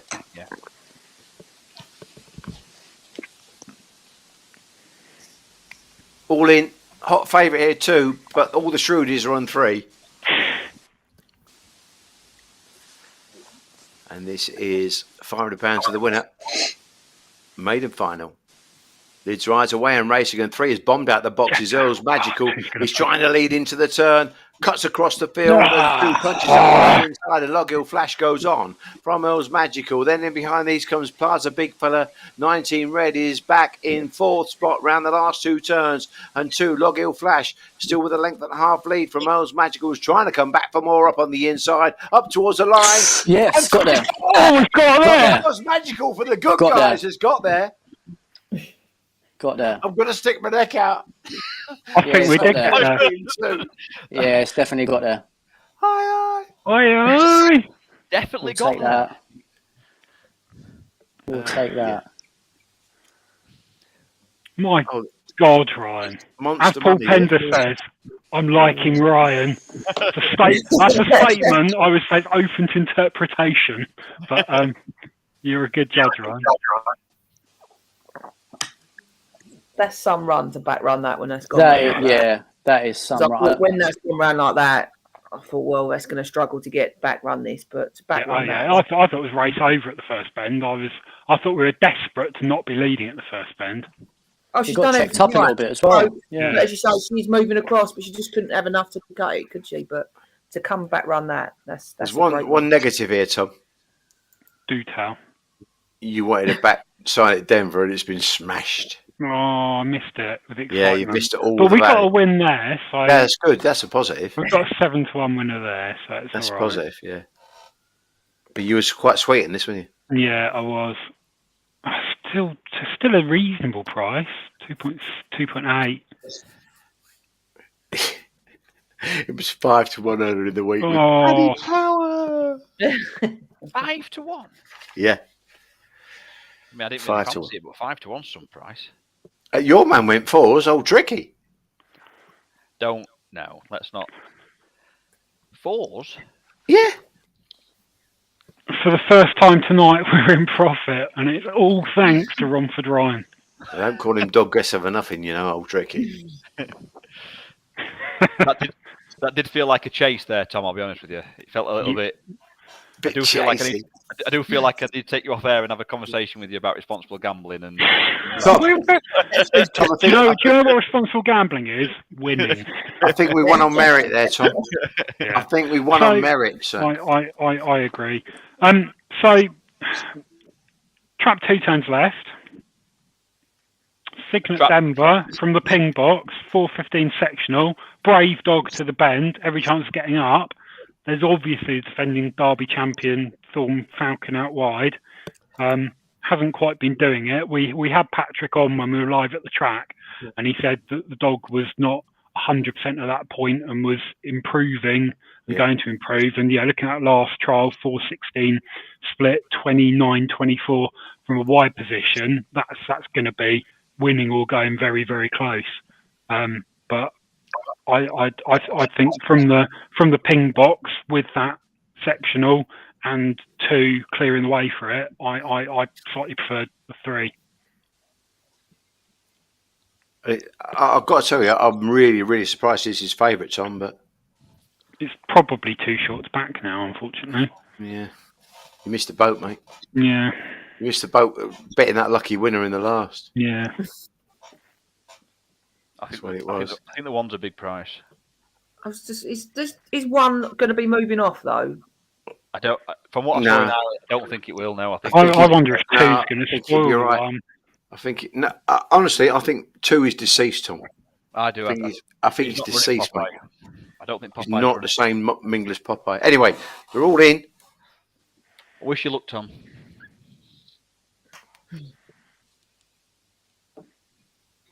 And away and racing to a fairly level line, leaving the gate. Sign It Denver will be looking to lead Call of Annie Calvin, who's rushing up on the inside and leads comfortably. Call of Annie Calvin for Michael O'Donovan, the Irish Raider goes on. Sign It Denver now tries to drive up on the inside at the third turn, showing really good gears. He's brave, this dog. The white jacket is Sign It Denver has now gone on. Call It Vanny Calvin is trying to come back on the outside. It's 3-1 up towards the line. Sign It Denver just. Tom knew. Well in, Tom. They've had a right carve on them two, haven't they? What a good race that was. Tom, that was a big price earlier on. And I know. You said about taking those early prices as well. It's gone unbacked on the show. Yeah. Oh, no. When the markets are forming, we found when the market's forming, there is some significant value to be had. He's brave, that dog. I swear to God, he's brave. I didn't think he'd get inside the 1 off the second. No, me neither. But Thorn Falcon has qualified. That's a run of cracker. What a run from Thorn Falcon. Did you see what a run from this? But yeah, that's 10 lengths. He's going to have to improve his trapping, isn't he? But yeah, he's been trapping awful, hasn't he? Yeah. I think he's just walked out the boxes there. Not even. But that's what I said about English Popeye. He's just not picking his feet up. Really, really not picking his feet up. I think he got as close as he did because they were having a little bump up on the running, but he's still running absolute stormer. You'd have got a big price in qualifying, even with the class he's got off the first bend. Yeah. And he's only got beat 3 lengths. And even seeing that, see the 3, he just did a right-hander coming after the last, and his ears went up. And he knew one was there. He knew one was there. He just kept getting past, mate. Kept pulling. I feel, Tom, that you've probably not got your whack there or anything, and I feel you're really disappointed. And I do feel for you missing 5-1 about winners. Yeah, I had a little bit on earlier, but not enough. Yeah, he did. He gave it a good. I must admit, I made it the 2.5 runners, and I made 1 and 6 in front of 3, and he gave it a good song. And I did say to Tom, I said, the one thing I will give you, this dog is very, very brave, and he just proved it there. That was some run. That was a really, really good run. I was 5-2 Signet Denver. I was 6-4 the top, 9-4 the bottom, 5-2 Denver. Then and a million bar, yeah. Any price you want the rest. Yeah, because and that I must admit, even I think they went 12s and 14s early. English Popeye, he just.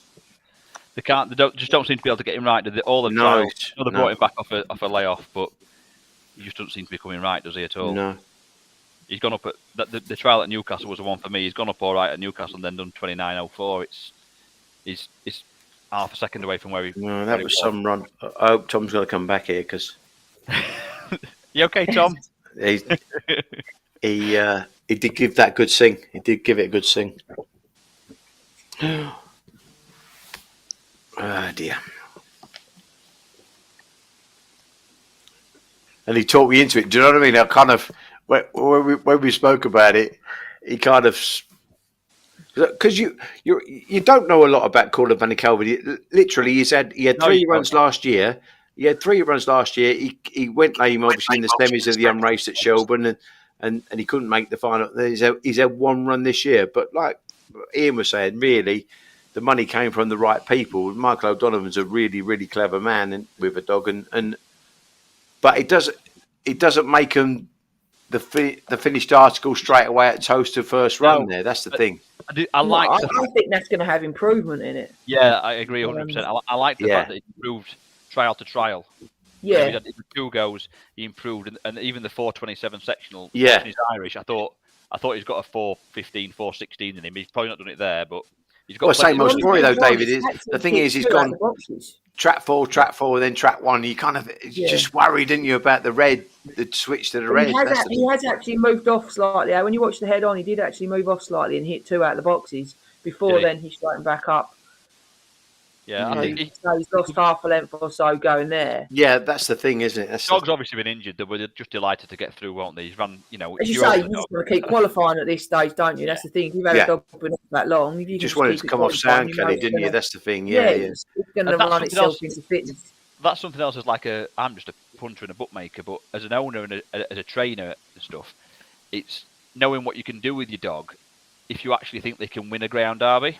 You're 6 weeks away from winning the Greyhound Derby here. You don't want them fired up now. No, of course you don't. You want them coming on week after week. If you think you've found a heat where you can not walk through, but without being funny, there's 3 of them there that couldn't really get involved. You don't want your dog fired up tonight, do you? Yeah, there's a massive art to train a dog, and I've gone on record my missus is sat here. With it, and Kelly would say the same. When you've got experience and you know what you're doing, and the thing is, probably David as well, you make mistakes, and then you learn from your mistakes, and then you think, I won't do that again. I'll do this. You're right. To get a dog to win a derby, Kelly, you don't win the derby in the first round, do you? No, of course you don't. Of course you don't. You've got to progress through. Look at the likes of Fawn Falcon last year. He wasn't doing it properly at the start, but the more and more he went through, he was just getting better and better. Yeah, that's where if Patrick said the other day, and the same with Pat the year before with Sydney and dogs like that. Yeah, from when it was at Nottingham and that. Look at he just progressed them dogs through each round. Yeah, and then you just see them get better and better. Especially the Irish dogs, they're going to improve for the more if they can keep qualifying, the more looks they get around here. A lot of these Irish dogs will get better and better. Yeah. They don't get that many looks around here before. It's not like the English dogs. They cut. Yeah, it's funny because I said to Fortune, Kelly, I said about this dog, he's a September 19 and yet he's had 4 runs. No. So he's really he's quite inexperienced as a dog, but he's got that raw speed that probably video watchers like Ryan and David would you thrive on them sort of dogs, and when you've seen him there, that he's got speed. Yeah, that's it. But I would have thought Patrick would be delighted with Dawn Falcon because if he's not right yet, that Patrick will get him right eventually. He's qualified there from a mile back. The engine's still there. That's part of the battle, knowing the engine's there. I think the one thing he's struggling with though, David, is getting him out of the boxes. I think that's what he's struggling, and that's not his problem, if you get what I mean. But it's the dog. It's the dog. He's just got that trait at the moment of not starting, and now but he's got the quality in the early rounds. So the thing is, the deeper you go, you can't get away with those starts, and yet in the final he broke lovely. Do you know what I mean? So he did do a 4:16 last week though. He did. That's what I thought. I thought, he's kind of got out of that habit of walking out now, but he's done again tonight. Yeah. Exactly. But this race, sorry guys, I'm going to have to hit the air horn. There it was. Ryan, what's going in here? It's a tough race. It's a very tough race. Antigua Bluey ran a cracker last week when we had Rob on. Well. Yeah. To be honest with you, though, I backed and I fancied Princess last week, but I do think that she runs better from a little bit wider out. So I think a 5 box will be better for her tonight anyway. I'm on the 5 again. Now it's getting bigger as well. I think I'm up 2-1. I think as well on the 3-1 now. That's definitely a bit of value. I prefer in the orange jacket, especially around Romford. Yeah, I agree with you. We used to have this bitch before the Antigua guy bought her off Colin Davey. She's a nice bitch, but she's very inconsistent. She's she's one of these bitches that you can tell what she's going to do when you have her. Bit stubborn. No, when she gets it right, there's not a dog in this race that could beat her. She's 35, 20 bitch when she's running right. I mean, the 2 dog has come to Romford and is absolutely flying at the minute. Who's running? But Off from racing. And 5, Antigua Princess starts, but gets swallowed up into the turn. It's red up at the inside. Slapdash Tommy for Nathan Hunt that goes round in front out the second bend. Dougie Dodo is now trying to go up at the inside with a full circuit to race. Oh, trouble there. And the 2, Antigua Blue, has got knocked over and it's left Slapdash Tommy well clear down the far side ahead of Antigua Princess into the 5th turn. Red Jacket is some 6 lengths clear from the 3 now, has moved into second any moment now. And Antigua Princess looks in trouble at the back of the pack as it reached the line. It's one that's going to beat 3 and 4 in the end in a trouble-marked race. What a strange race. It was, wasn't it? Princess popped out and then seemed to just get swallowed up. She had no speed at all there, did she? No speed. Normally when she pops out like that, she'll see herself round and that should be that. Yeah, exactly. Yeah, no. But that was the same as last week. She just dropped away as well. Yeah. That happened last week. I think when she ran out of the 4 box, she kind of popped out level. Normally she'd see herself to the front, but she just dropped back last week as well. A lot of trouble in the race as well. That didn't help anything. But the 3 showed some gears down the back.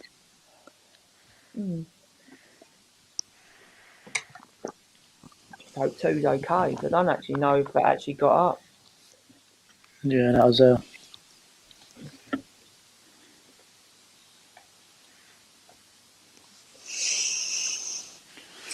Now, we're talking about value on the early markets. Ballinabola Ed is odds against. And for me, this is an odds-on shot. So, yeah. Well, PL's had my pants down, so you might as well, Tom.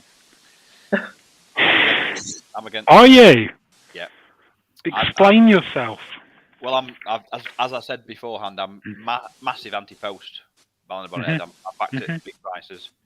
I think he's a monster. I just think they all hit the bend at the same time here. There's plenty of pace in this race, and he's got pace. I don't think that's his main attribute, though. I think his attribute is 2 to 3, and I just don't know if he'll get round. So I have laid evens and 11 or 10. 58% of entrants are on Ballinabola Ed. Global Vision has I'd say surprisingly high number of, I suppose there's 416 sectional beating Hello Hammond, 29-24 is a decent run, but that's one in the middle of a number of tardy starts. Cushy Concord, I think, is a more interesting one to take Ballinabola Ed on with. Good sectional, open to a bit of improvement, with a clear, another 415 sectional, every chance of leading the inside, and I think would go quite a bit quicker than 29.55. Now it's had a look round. I had the Concord second favourite. Did you? Yeah. I didn't think the 3 showed nothing last week. I know he missed his break, but I didn't think he showed a great deal of pace to the bend either. The 2 should push off from 2 as well. That's another reason why I thought I could get Ballinabola Ed beat. 2 one's a little bit wider. One's got a nice draw. I think 6 to 1 about the top's a bit big. Well, the trials aren't really there to beat it, but I think 2 1 wider definitely. I just thought this was a value. I want to place lay it as well, but I don't because I really want it to qualify. And if I'm laying it to get finishing the first 2, then I'm struggling to get in first 3 as well. So yeah, I've just laid it win. It's getting huge now, Ballinabola Ed.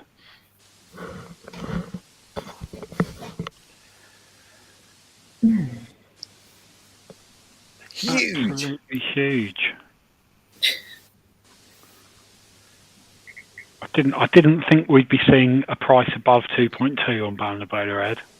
Actually, we've got a bitch running. Well, I say we've got a bitch. A bitch we've bred, Wolf and Queen. She's not all the ticket, but she wins a fair share. She's running A1 at Nottingham in the 901. Not too far away. Track 5. In with a chance. I don't really know the form there anymore, Tom. So, but I know she's a bit of a monkey. But we got the sister actually. She's here at the moment. Was running with Jim Reynolds at Crave. She hurt a tendon, and Lorraine's been treating her, and she's ready to go back now. So, but she's always got to come home anyway. So she had a little bit of a trial run, shall we say, of being indoors. The rest of them, she's fitting in brilliant. So yeah, it's good. It's good. Kelly, did you say you've got retards indoors? Yeah, I've got one here yet. Yeah. Wandering around every now and then. Yeah, I took one home from David Swaby's LC. Right. But yeah, I had one before that I lost. I took Kyman's Rocket home because he was one of my favourites. Right. But sadly, we lost him. He had a stroke. Yeah. I wasn't Tom, going to get enough. He's big now. Ed, you should be betting him now. What moron? I don't know about that. David said he's a bit sceptical about him, didn't you, David? I've laid him at evens and 11 to 10. No. I was just saying I wanted to lay in place, but because I want to win the competition, then it's getting a bit hairy, isn't it, towards. Yeah. I can just see him getting in a world of trouble here if he doesn't come away at the bend. There's plenty of pace in the race. I've had a little bit on the one win and place. Two will push off, I think. I had 2 second favourites. The 2 will move off, I think. Listen, you'll have seen the races at Limerick. He's got massive pace, hasn't he? I think it's a special dog, Dave. I really think he's fast. I agree. I've seen 2. My fast dogs are Brett Lee when I was doing Go Barky Bad in 2001, and Premier Fantasy, and I think he'd be nearly. No, I saw him the first time when I think Ian Fortune was doing his Irish reviews, and I watched him. I thought, that's a proper greyhound. Again, he's got everything that I like in a Derby greyhound. He takes off from 2 to 3. That's his game. But in this race, I think he could just find himself getting in trouble at the first bend and being a little bit too far back. If something can get a run on him, that's why I took him on. I hope he starts like Le Bonite did. Well, I mean, I've took him on. I'd still like him to go and do 28.90 because it'd be in a much better position than I was before the race. So. He's a fast dog, I swear to God. Yeah, you're right. But the thing is, he's a bit like Kildare, and he's still that little bit inexperienced. And you saw with Kildare, you can make a mistake and still qualify, but just be that little bit unlucky. So, yeah, I get what you mean. Yeah. I didn't really have. There's money for the 3, and I was just saying to Tom, I didn't think the 3 showed that much last week. I know it missed his break. Yeah, but that was from that track 1 draw, I think, David. So probably being drawn off the fence would suit him better, But then he's got a fast dog inside him in Cushy Concord. We don't know a lot about other than he broke the clock at Scorthy. Yeah, and Scorthy. So yeah, and he moves off for me from what I saw from his Irish card. He probably wants 3 or 4. And that's why you fancy 1, I guess. Yeah. It's just why, if you put on the one's got a bit of early pace. And it's got a bit of early, yeah. There is a bit of early, and that's what I'm saying. It's not. You're right, Dave. It's not earlier, a gimme for. I could see the dog earlier that you fancied. That there was no early inside. I think there's more early inside here. Correct. To get him in trouble, if that makes sense. Correct. Ryan, you got any opinion there? All over Ballinabola Red, to be fair. Yeah. Yeah, I'm with you boys. That's the right answer. Yeah. The right answer. Kelly? Sorry, someone's just texting me about that dog. I'll leave you to it because I haven't really been listening to what you've been saying. Kelly, feast your eyes on this one because this is an aeroplane, all right? So just get him to start, and then an orange flash. He's a big white dog with unusual markings, black markings. Just hope he comes out the boxes and treat yourself to an experience. Strap yourself in and enjoy the ride, all right? Okay. Can I take my value to the bank? It's 7-4 now on the machine. Yeah. Oh, it's just huge. I know. It's 13 away. What we had? Oh, Jesus, Tom. Yeah, I got on too early. I didn't think you got off this sort of price. Yeah. They don't know, do they? Really well in defeat. Really well in defeat. Heat 20. Hot favourite in 5. And away and racing, and 2's flashed out the boxes ahead of 4. And look at Ballinabula Red now. He's got to lead him into the turn. He cuts across the field and goes on in front of Cushy Concord. His kennel mate down the far side, and Ballinabula Red. His name's Ed. It's Ballinabula. Oh my word! Look at him go. He's 4 or 5 lengths clear around the last turn in front of Cushy Concord. In behind these, then comes Global Vision. They're in his wake. This is a fast greyhound. Whoosh! Pay the man. Pay him. The good news is I've done my money, but I've got the Derby winner, so it doesn't matter. That was sexy. That was phenomenal. Yeah. That was a sexy run. Yeah. The pace it showed to the corners, unbelievable. Yeah, unreal. No, and it was brave. They're quick dogs inside him, and he's left him for dead, hasn't he? It's a moderate break. Yeah, moderate break. And this is what I mean about Scotty Yanks going bang and dogs like that and Globe. This Lautaro, he just plat Lautaro to the bed. He plat him to the bed. It was like watching an open dog against graders, wasn't it? Yeah, and they're not graders, you know. So. And again, Cushy Concord was there. Cushy Concord broke, as I say, he broke the clock at end score. He ain't a schmuck. Do you know what I mean? And he's cut across him, and he's brave, and he's had one run at Toaster, one run, and he was all over the place in his trial. Yeah. Pat couldn't believe it. He said, "What was that?" 28.97. Lovely. 28.97 after starting like that as well. Exactly. Yeah. What would it do if it come away? Yeah. Which it could do.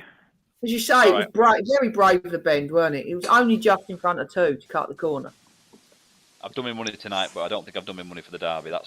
No, you want to go to the toilet now, didn't you? Yeah, that's how a Derby winner. That's basically, you said, make me a Derby winner.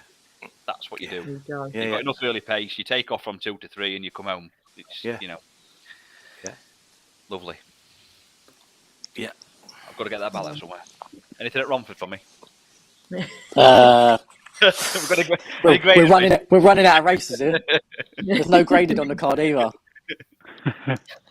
To be fair, not the next race, the race after that, you've got Beauchamp and Bullet. I know she's just coming back from a massive layoff. Didn't really do much at Monmore last time out, but the trial over Romford was cracking. And if she shows anything of her old form, I think 11 to 10 could be massive. Yeah. Just updating the tipping comp, the variations of spelling on the name Kildare is just astonishing. It won't update itself unless people type in the dog's name right, and it's quite distressing, actually. There's got to be a better way of doing that, though, Tom, surely.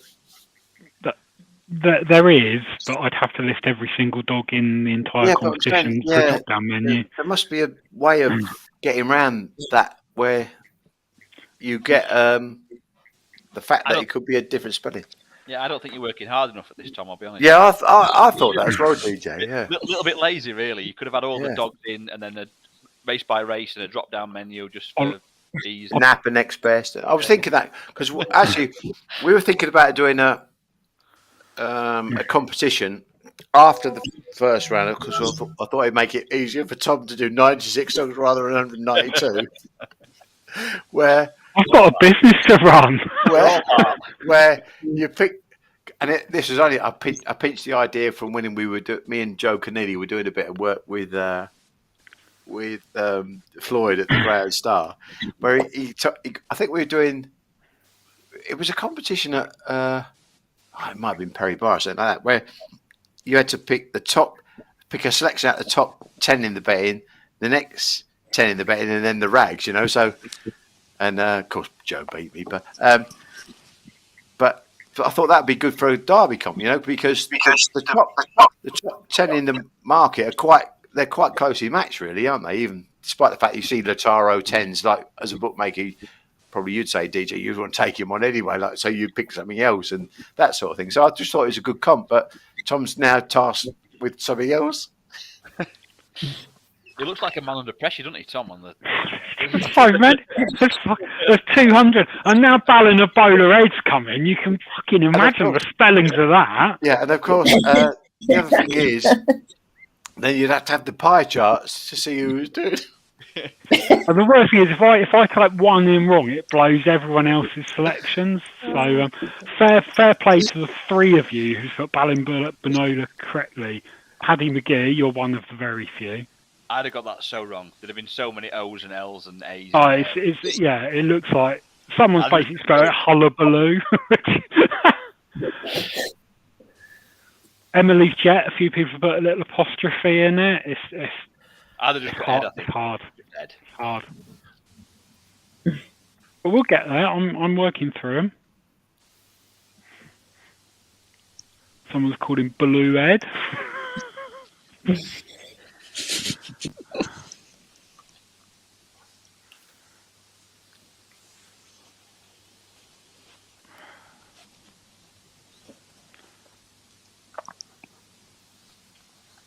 I don't think I can do all of these. Just had Billy Brennan text me actually, and Rob Howe was actually on with us last week, Tom. Mm-hmm. And obviously he's connected with the Nathan Hunt kennel, and Antigua Bluey, unfortunately, he's broke his front leg, but they have saved him. They saved him, so he's going to go to surgery, and fair play to him, because that always a front leg is always a bad injury. But to be fair to him, that they're taking him to the vet, so that's good. Good. This is the new injury scheme thing, Paul. Now that any dog that's injured at the track, as long as it's like they're savable and can be operated on, they're all done. If Stefan Maro can't do it themselves, we use Lingfield Lodge, Martin Bennett. Right, yes. Martin from obviously was a crayfish. Yeah. You'll probably be taken to Martin Bennett's tonight. Would be probably the outcome of that. Depending how stables, unless Steph goes in the morning to do it. But this is the new scheme that a lot of the tracks are doing now. Which, when you think about it, Kelly, so what you're saying is probably the easy option is to say, well, look, it's a terrible injury. We'll have the dog, euthanized, and now people are saying, well, hang on, it's not a financial concern anymore. Yeah. We'll have the operation and save the greyhound, and that's the way it should be. You shouldn't own a greyhound unless that's the only potential option for it. Yeah, it's a good way of doing things, but obviously you still then have got your kennel bill and everything to pay for after. Yeah. Some of the dogs don't react to the operations as well as you'd expect them to, but it's a great scheme that they're doing. That all the tracks are doing now. Trap freer.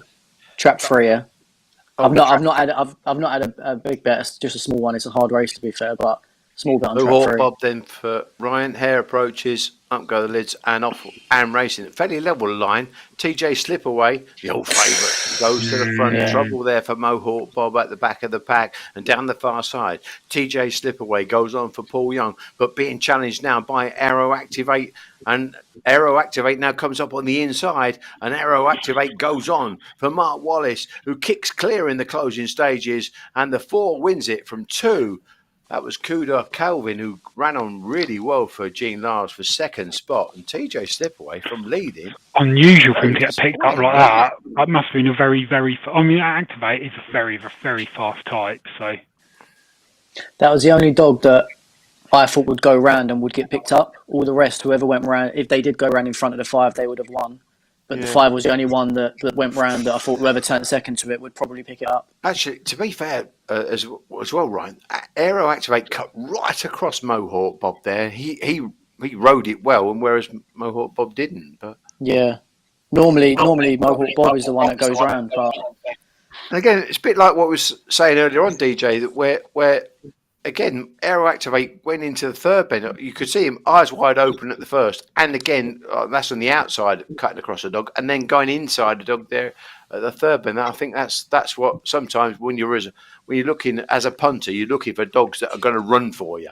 Wanting to win. It's that wanting to win, isn't it? That, you knew that was a place you needed to go.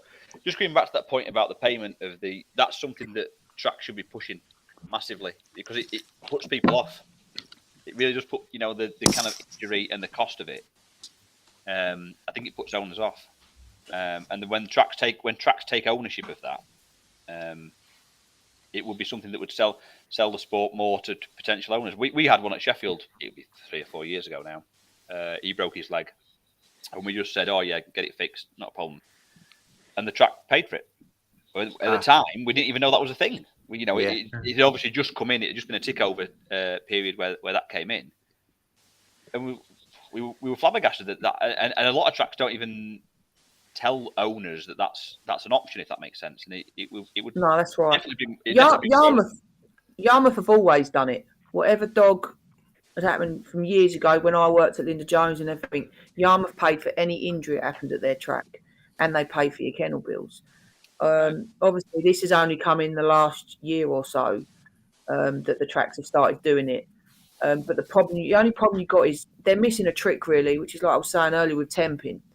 Tempin's operation cost, because he had to go to a specialised vet on the outskirts. He went to Solihull, went to Willows.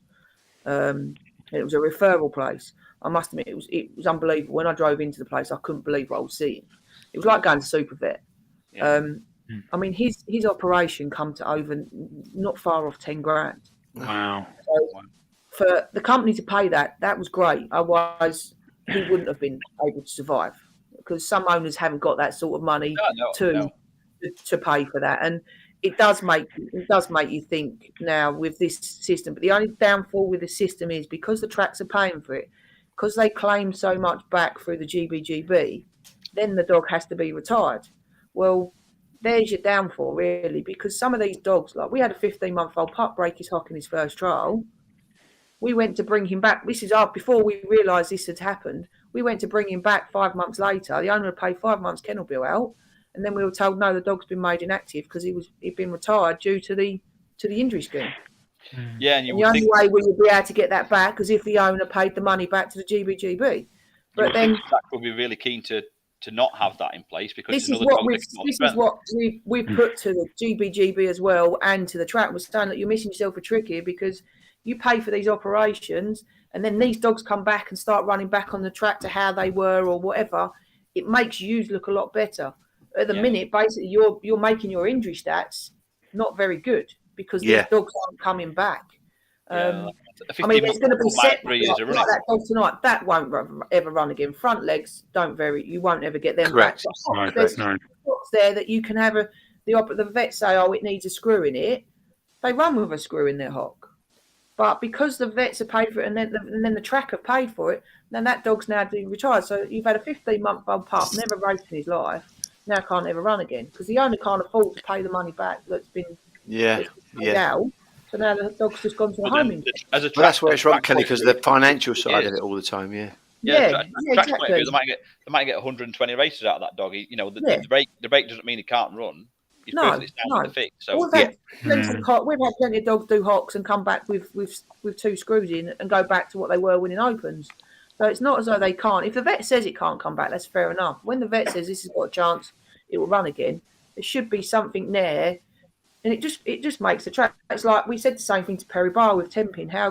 What a great news story it would have been for Tempin to come back after what they done for us and all the help and the payment and everything that they did. But again, it's just missing a trick. Not really the owners. That's not really the owner's fault either. In terms of if all of a sudden you're saying to an owner, "Well, you bought this dog, he's broke a leg, we've managed to fix a leg. Oh, now you've got another £3,500 to pay if you want to run the dog again." Yeah, you can't really put that at the doorstep of the owner either. In terms of the owner, it's ridiculous, isn't it? Yeah, we've gone down the route.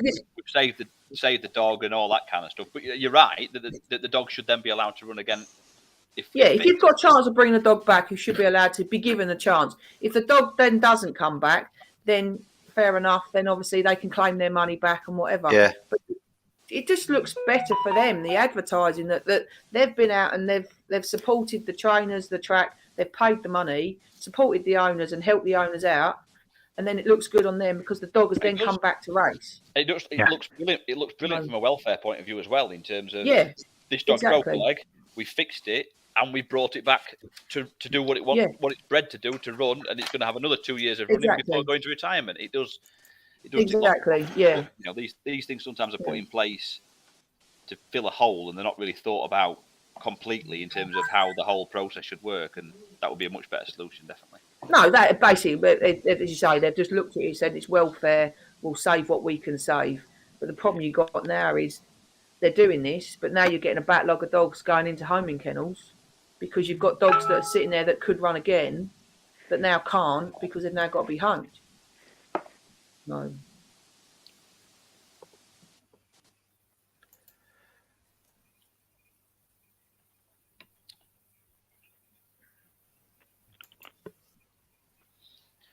Last one here at Toaster. Any opinions? That's mine. I filed this in too hard. I think Cape Cloud just pings and wins. I think it's as simple as that. Are we in front on the night now, Tom? We are, yeah, we are. Flying. We're at 625 before I put that bet down, so yeah, we are in front. Of course we're in front. This many judges, it'd be obscene to not be.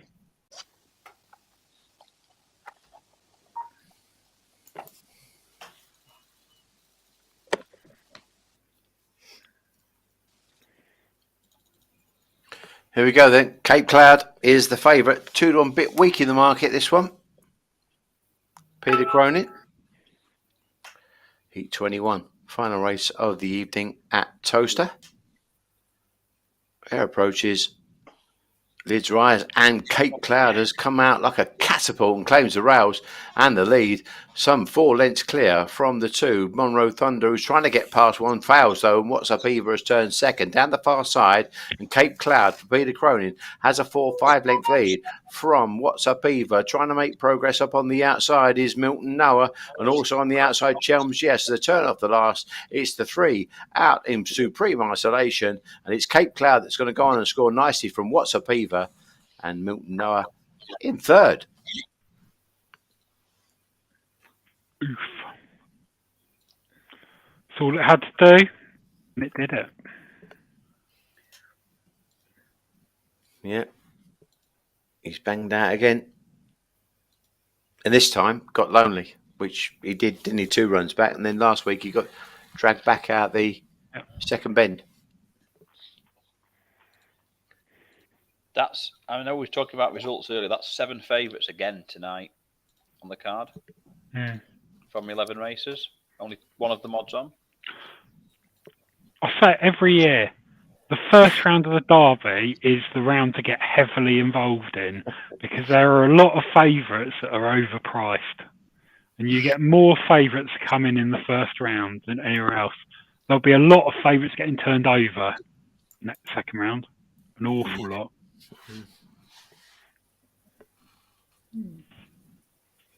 It's too easy to get overexcited by dogs who put in a very impressive run to the eye, but they're running against, A1 dogs, and then they get in with the big boys, and it's completely different. That's a prime example. Well, maybe, probably not. Might go on in the Derby now. I'll say this, but Cape Cloud Railer come out of 3, found a ping break, probably done 29.30 or something. 29.32. Good guess. Watch about that from the traps to the line here. But next week, if that was favourite next week in a race, you'd probably want to be trap 2. Wants 1. He wants 1, yeah. Look at him there. He's lane 0 there. But will it ping from 1? Exactly. So this is the point I'm making. Correct. Come out of 3. Yeah. Next week, if he's in 1, everyone will be like, "Oh, he's in 1. That's where he wants to be." Well, it probably isn't where he wants to be. He's probably just come out of 3 because. I said that to you earlier on, Tom. When he ran out of 2, he pinged and took the bend better. And when he was in 1, he got kind of trapped on the rails a little bit, and you could easily do the same here. If you get deeper in the comp, it would be interesting to see. Obviously, you never can, but the one box it does seem. Even when I watch like some of the graded racing when I'm on Racing Post, you seem to get crowded up as they go to the bend. Yeah, like even when you've got the good sectionals and stuff, the outside dogs are really closing in on you, and it seems like they really struggle to drive the bend rather than. If you're in 3 and 4, you can drive the bend better from that wider position. Yeah. Rather than driving it from one, you seem to have to push off from one. 402 sectional. Cape Cloud. Wow. Oh, my word. That's incredible. Yep. 402. Especially for a dog that's running diagonally. Yeah, exactly. That's what I mean about straight lines. It's Jesus Christ. What did the dog do last night that did the clock? 407? Yeah. 07, I think, yeah. Hmm. That's some sectional. Has anything ever gone quicker than 402? No. No. Not even close. I think 407 is the record. Because Ladbrokes to the market Last year. Yeah. Didn't last year, was it Lee Field's dog? Adele's Duke. Didn't it do a 4 dead?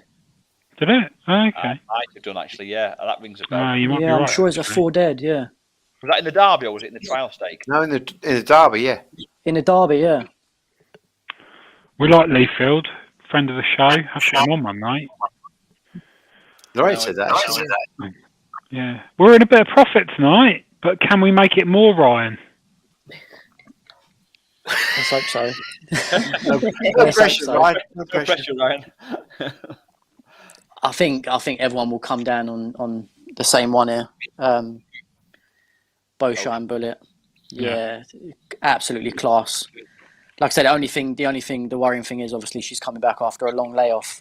Went off favourite at Monmore last time out, but she showed it was a good trial that she did at Romford, 24-16.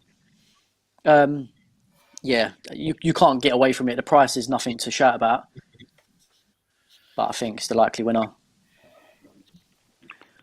do you think of 2 in the place market?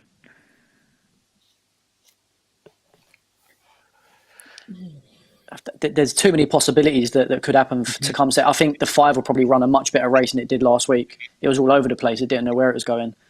Anastasia's coming back now as well, dropping down in trip. 575 is a bit more up her street as well. Yeah, exactly. Yeah, 750 is just too far for her. Yeah. Well, obviously she went lame at Crayford. Nothing serious, but obviously pulled a muscle. She's had a couple of weeks off and she's back fresh. So it's just stepping her back up now and getting her right again. I think even Monmore, when she would go around in front, and I think the 630 was just, would you reckon, a bit too far as well? I mean, the dog that picked her up at Monmore is a local, very strong stayer. That's on the Alex. They all raved about it. But as you say, she's stuck in between trips. She wants, like, you go 592 Harlow, she looks like she stays further and she'd get the 750 in that. But when you go into them races, it's just probably 700 metres is probably as far as she wants. It was a Lee Fields dog. It wasn't Adele's Duke. Luna Rocket. Ah, yeah, that's it. Did 4 dead. Mm.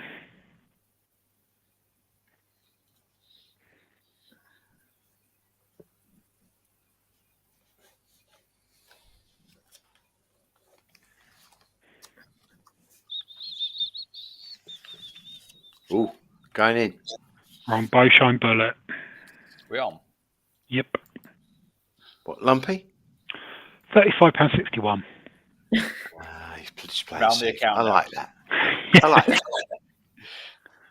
I like that.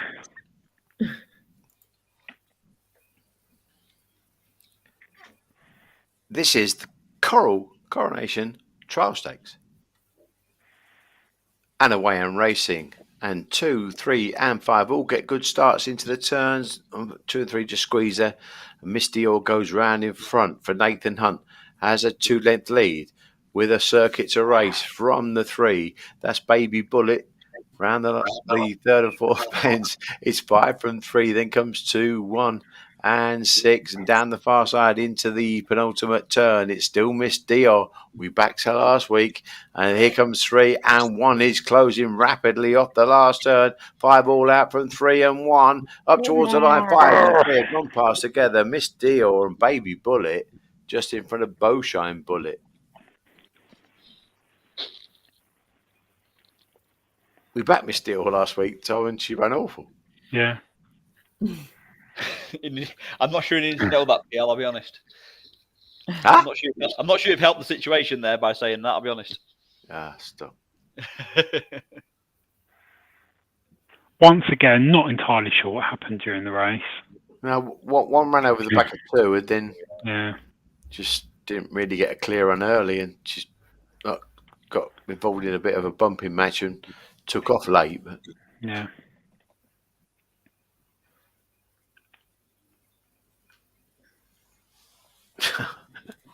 Miss Dior on a hoe form was good, but then to be fair, she'd only just switched to Nathan, so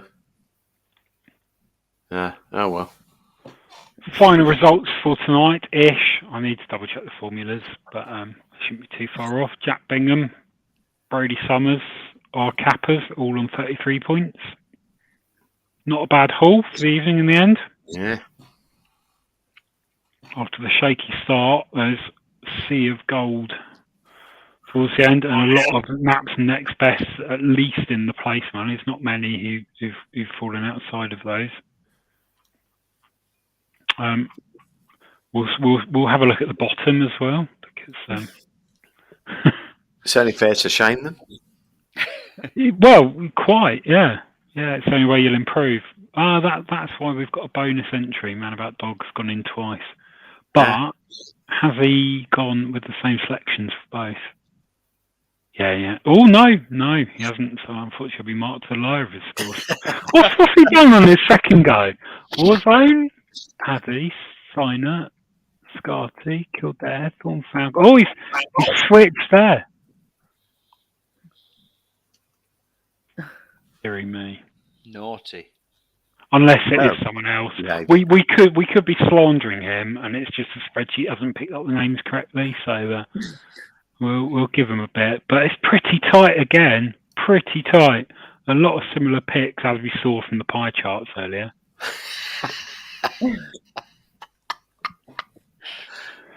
Adrian Blanco, I think, is coming on in a few weeks' time. The Pride of Spain. Aye. Ryan, there you are, 25 points. You'll take that after that start, won't you?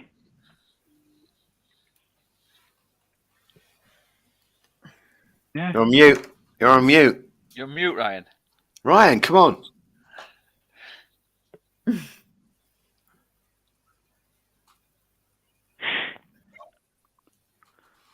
Who else we got? There's PL, 29 points. Is that good? It is. I mean, 31's better, which is what I got. But, you know.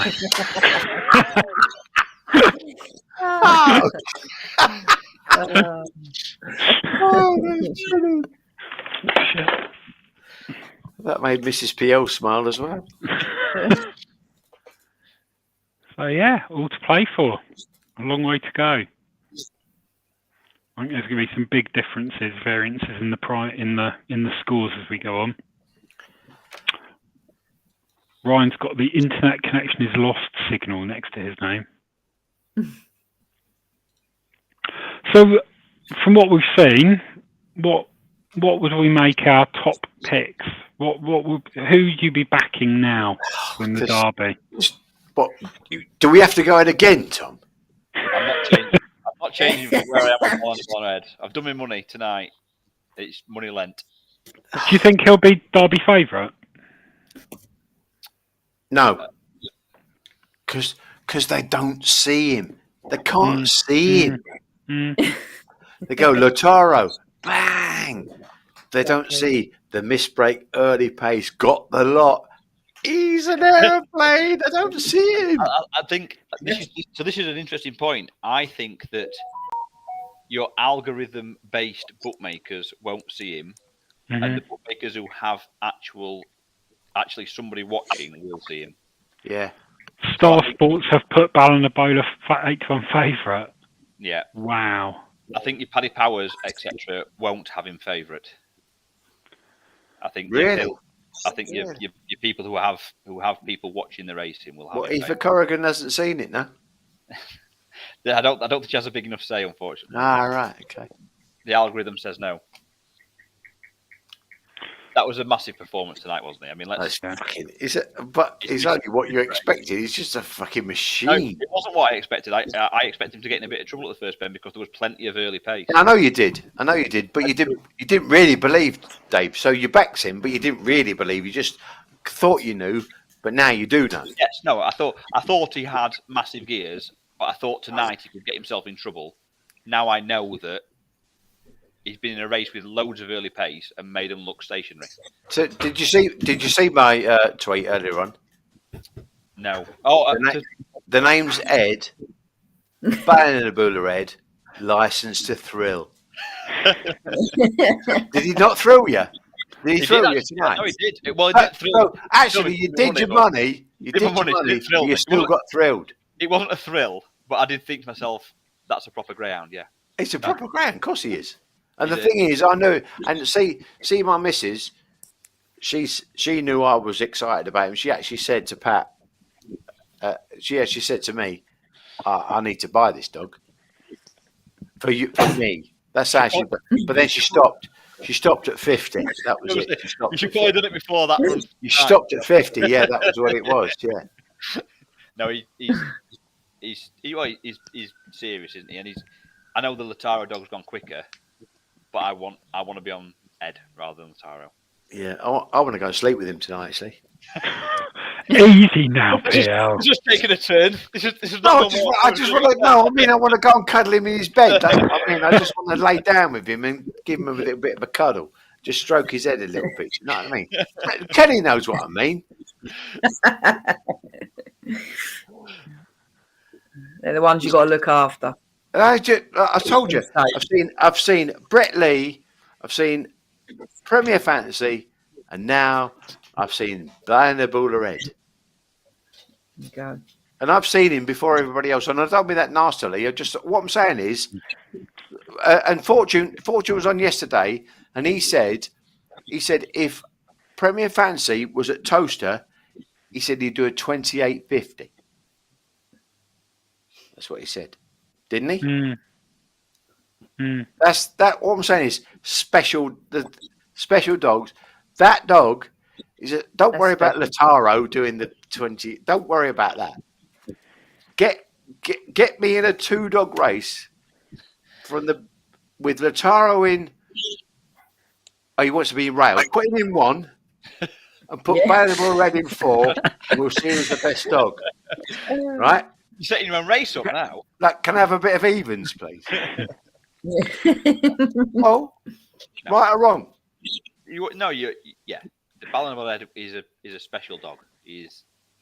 And he'll keep qualifying, won't he? I mean, he's missed tonight as well. That's the beauty. He's missed the that's what I mean. And that's what Dave. Honestly, ever since God was a boy and I'd started punting, I love the misbreak early base dogs. I don't want the bangers to get out of post and stay.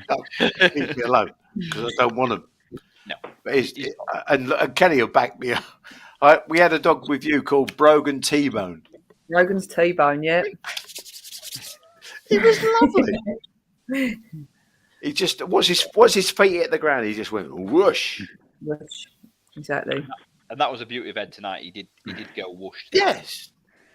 You know, that's. He's not. But Dave, as a derby, he's not vulnerable. That's what I'm saying. He's got. Like I say, I use this word. He's got the lot. He's got early pace, middle, and stage. Yeah, got everything. Yeah. The thing is, though, he's not to the betting public. He's not sexy, is he? In terms of, he's not going to do a. He's sexy to you. I understand. Yeah. You're not going to have 10 minutes with him later on. That's it, yeah. But he's not sexy in terms of he's never going to do you a 4 dead sectional. I get what you mean. Yeah. He's never going to do a Westmead Hawk and turn last. He might do in the final. Now, if Bananabuller Red and the Derby heats, 28.50 if he does in the finals.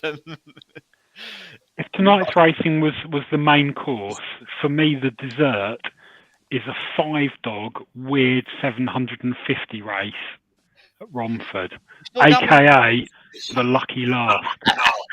There's no such thing as lucky last. There's always tomorrow. Yeah, you're right. David, always gamble responsibly, all right? Ryan, Am I back? What Can you hear me? what are we doing here? Yeah, welcome back. It's changed my iPads over, and the same thing happened as last week. It's a lot better the sound quality. You should stick with this one. I think this one's newer than the other one. That's why. Yeah, there you go. I've actually had a little bet on the 5-dog here, Lightfoot Styles. I think it's better than most of these dogs here. The one dog I've backed that when it went off at short prices over the 750, and it turned in a good posse last time it went over the trip, but it just wasn't doing much from in behind. It didn't want to go past. I don't know what the problem was, but it should have went past from where it was. I followed the 2-dog over a cliff, and then it went and won at 9-1 last time out in the 750. That was last week. But I think Lightfoot Styles would be a little bit too good for this lot and should win. I think the only reason 2-1 last week was because 4 didn't want to get on with it. Yeah. That'd be your only danger with 4. It's such a chaser. It's a bit of a race messer, isn't it? But because really, when you watched 2 last week, it stopped at the pickup as well. They had to go and take it for a retrial because it checked us off and still won. But no, I agree with you. 5, I think 5's the better dog in this race. I'd be wanting to play 5 as well.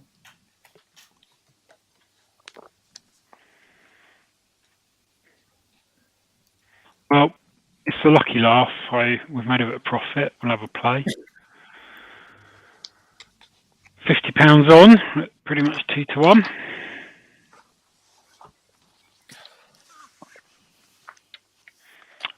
Right, Profit either way tonight. A race 2, circuit 2 soon. Do you know? Are you all right, Pierre? Balaguer it shook you. A pal of mine who works at SIS, Danny O'Sullivan, he called a Crayford race a circuit too soon on the 575. There's not a 2-bend sprint at Crayford. He had a nightmare. So 540. 540, yeah, sorry, 540 race sprint.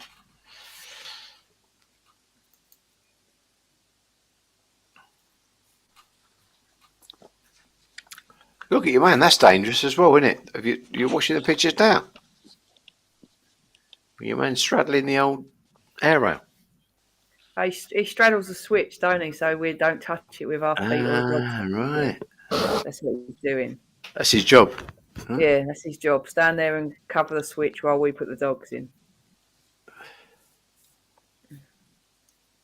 Was that an email from Ian Smythe?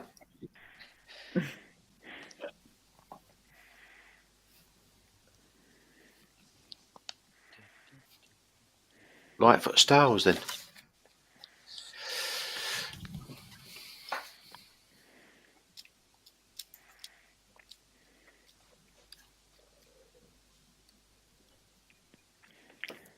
Find Romford's Grand Stadium and YouTube Marathon.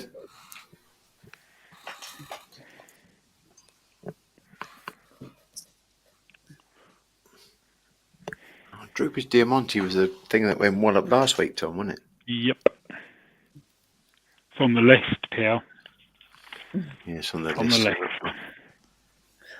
Her approaches. And away and racing. And 5 missed the kick, Lightfoot Styles, into the turn. 4 looks to clear the field but can't quite manage it. And 2, Slippy Mick squeeze round in front of Riada Magic. And then we've got the red. Nearly Lager Time in third spot, sharing that position along with Riada Magic, and still at the back we've got Droopers Diamante now. Full circuit to race, and it's Slippy Mick that's gone well clear. The cameraman's had a nightmare because there's a full circuit to go. And the cameraman didn't know it, but the commentator did. And down the back straight, it's Slippy Mick is well clear from 4 Riada Magic. It is Snippy Mick for Michelle Brown, who's got to come home alone here. Binoculars are needed. In behind them, it's red. Nearly Lager Time that gets up for second, just in front of Riada Magic. Well, we all make mistakes. It was a better camera angle than normal.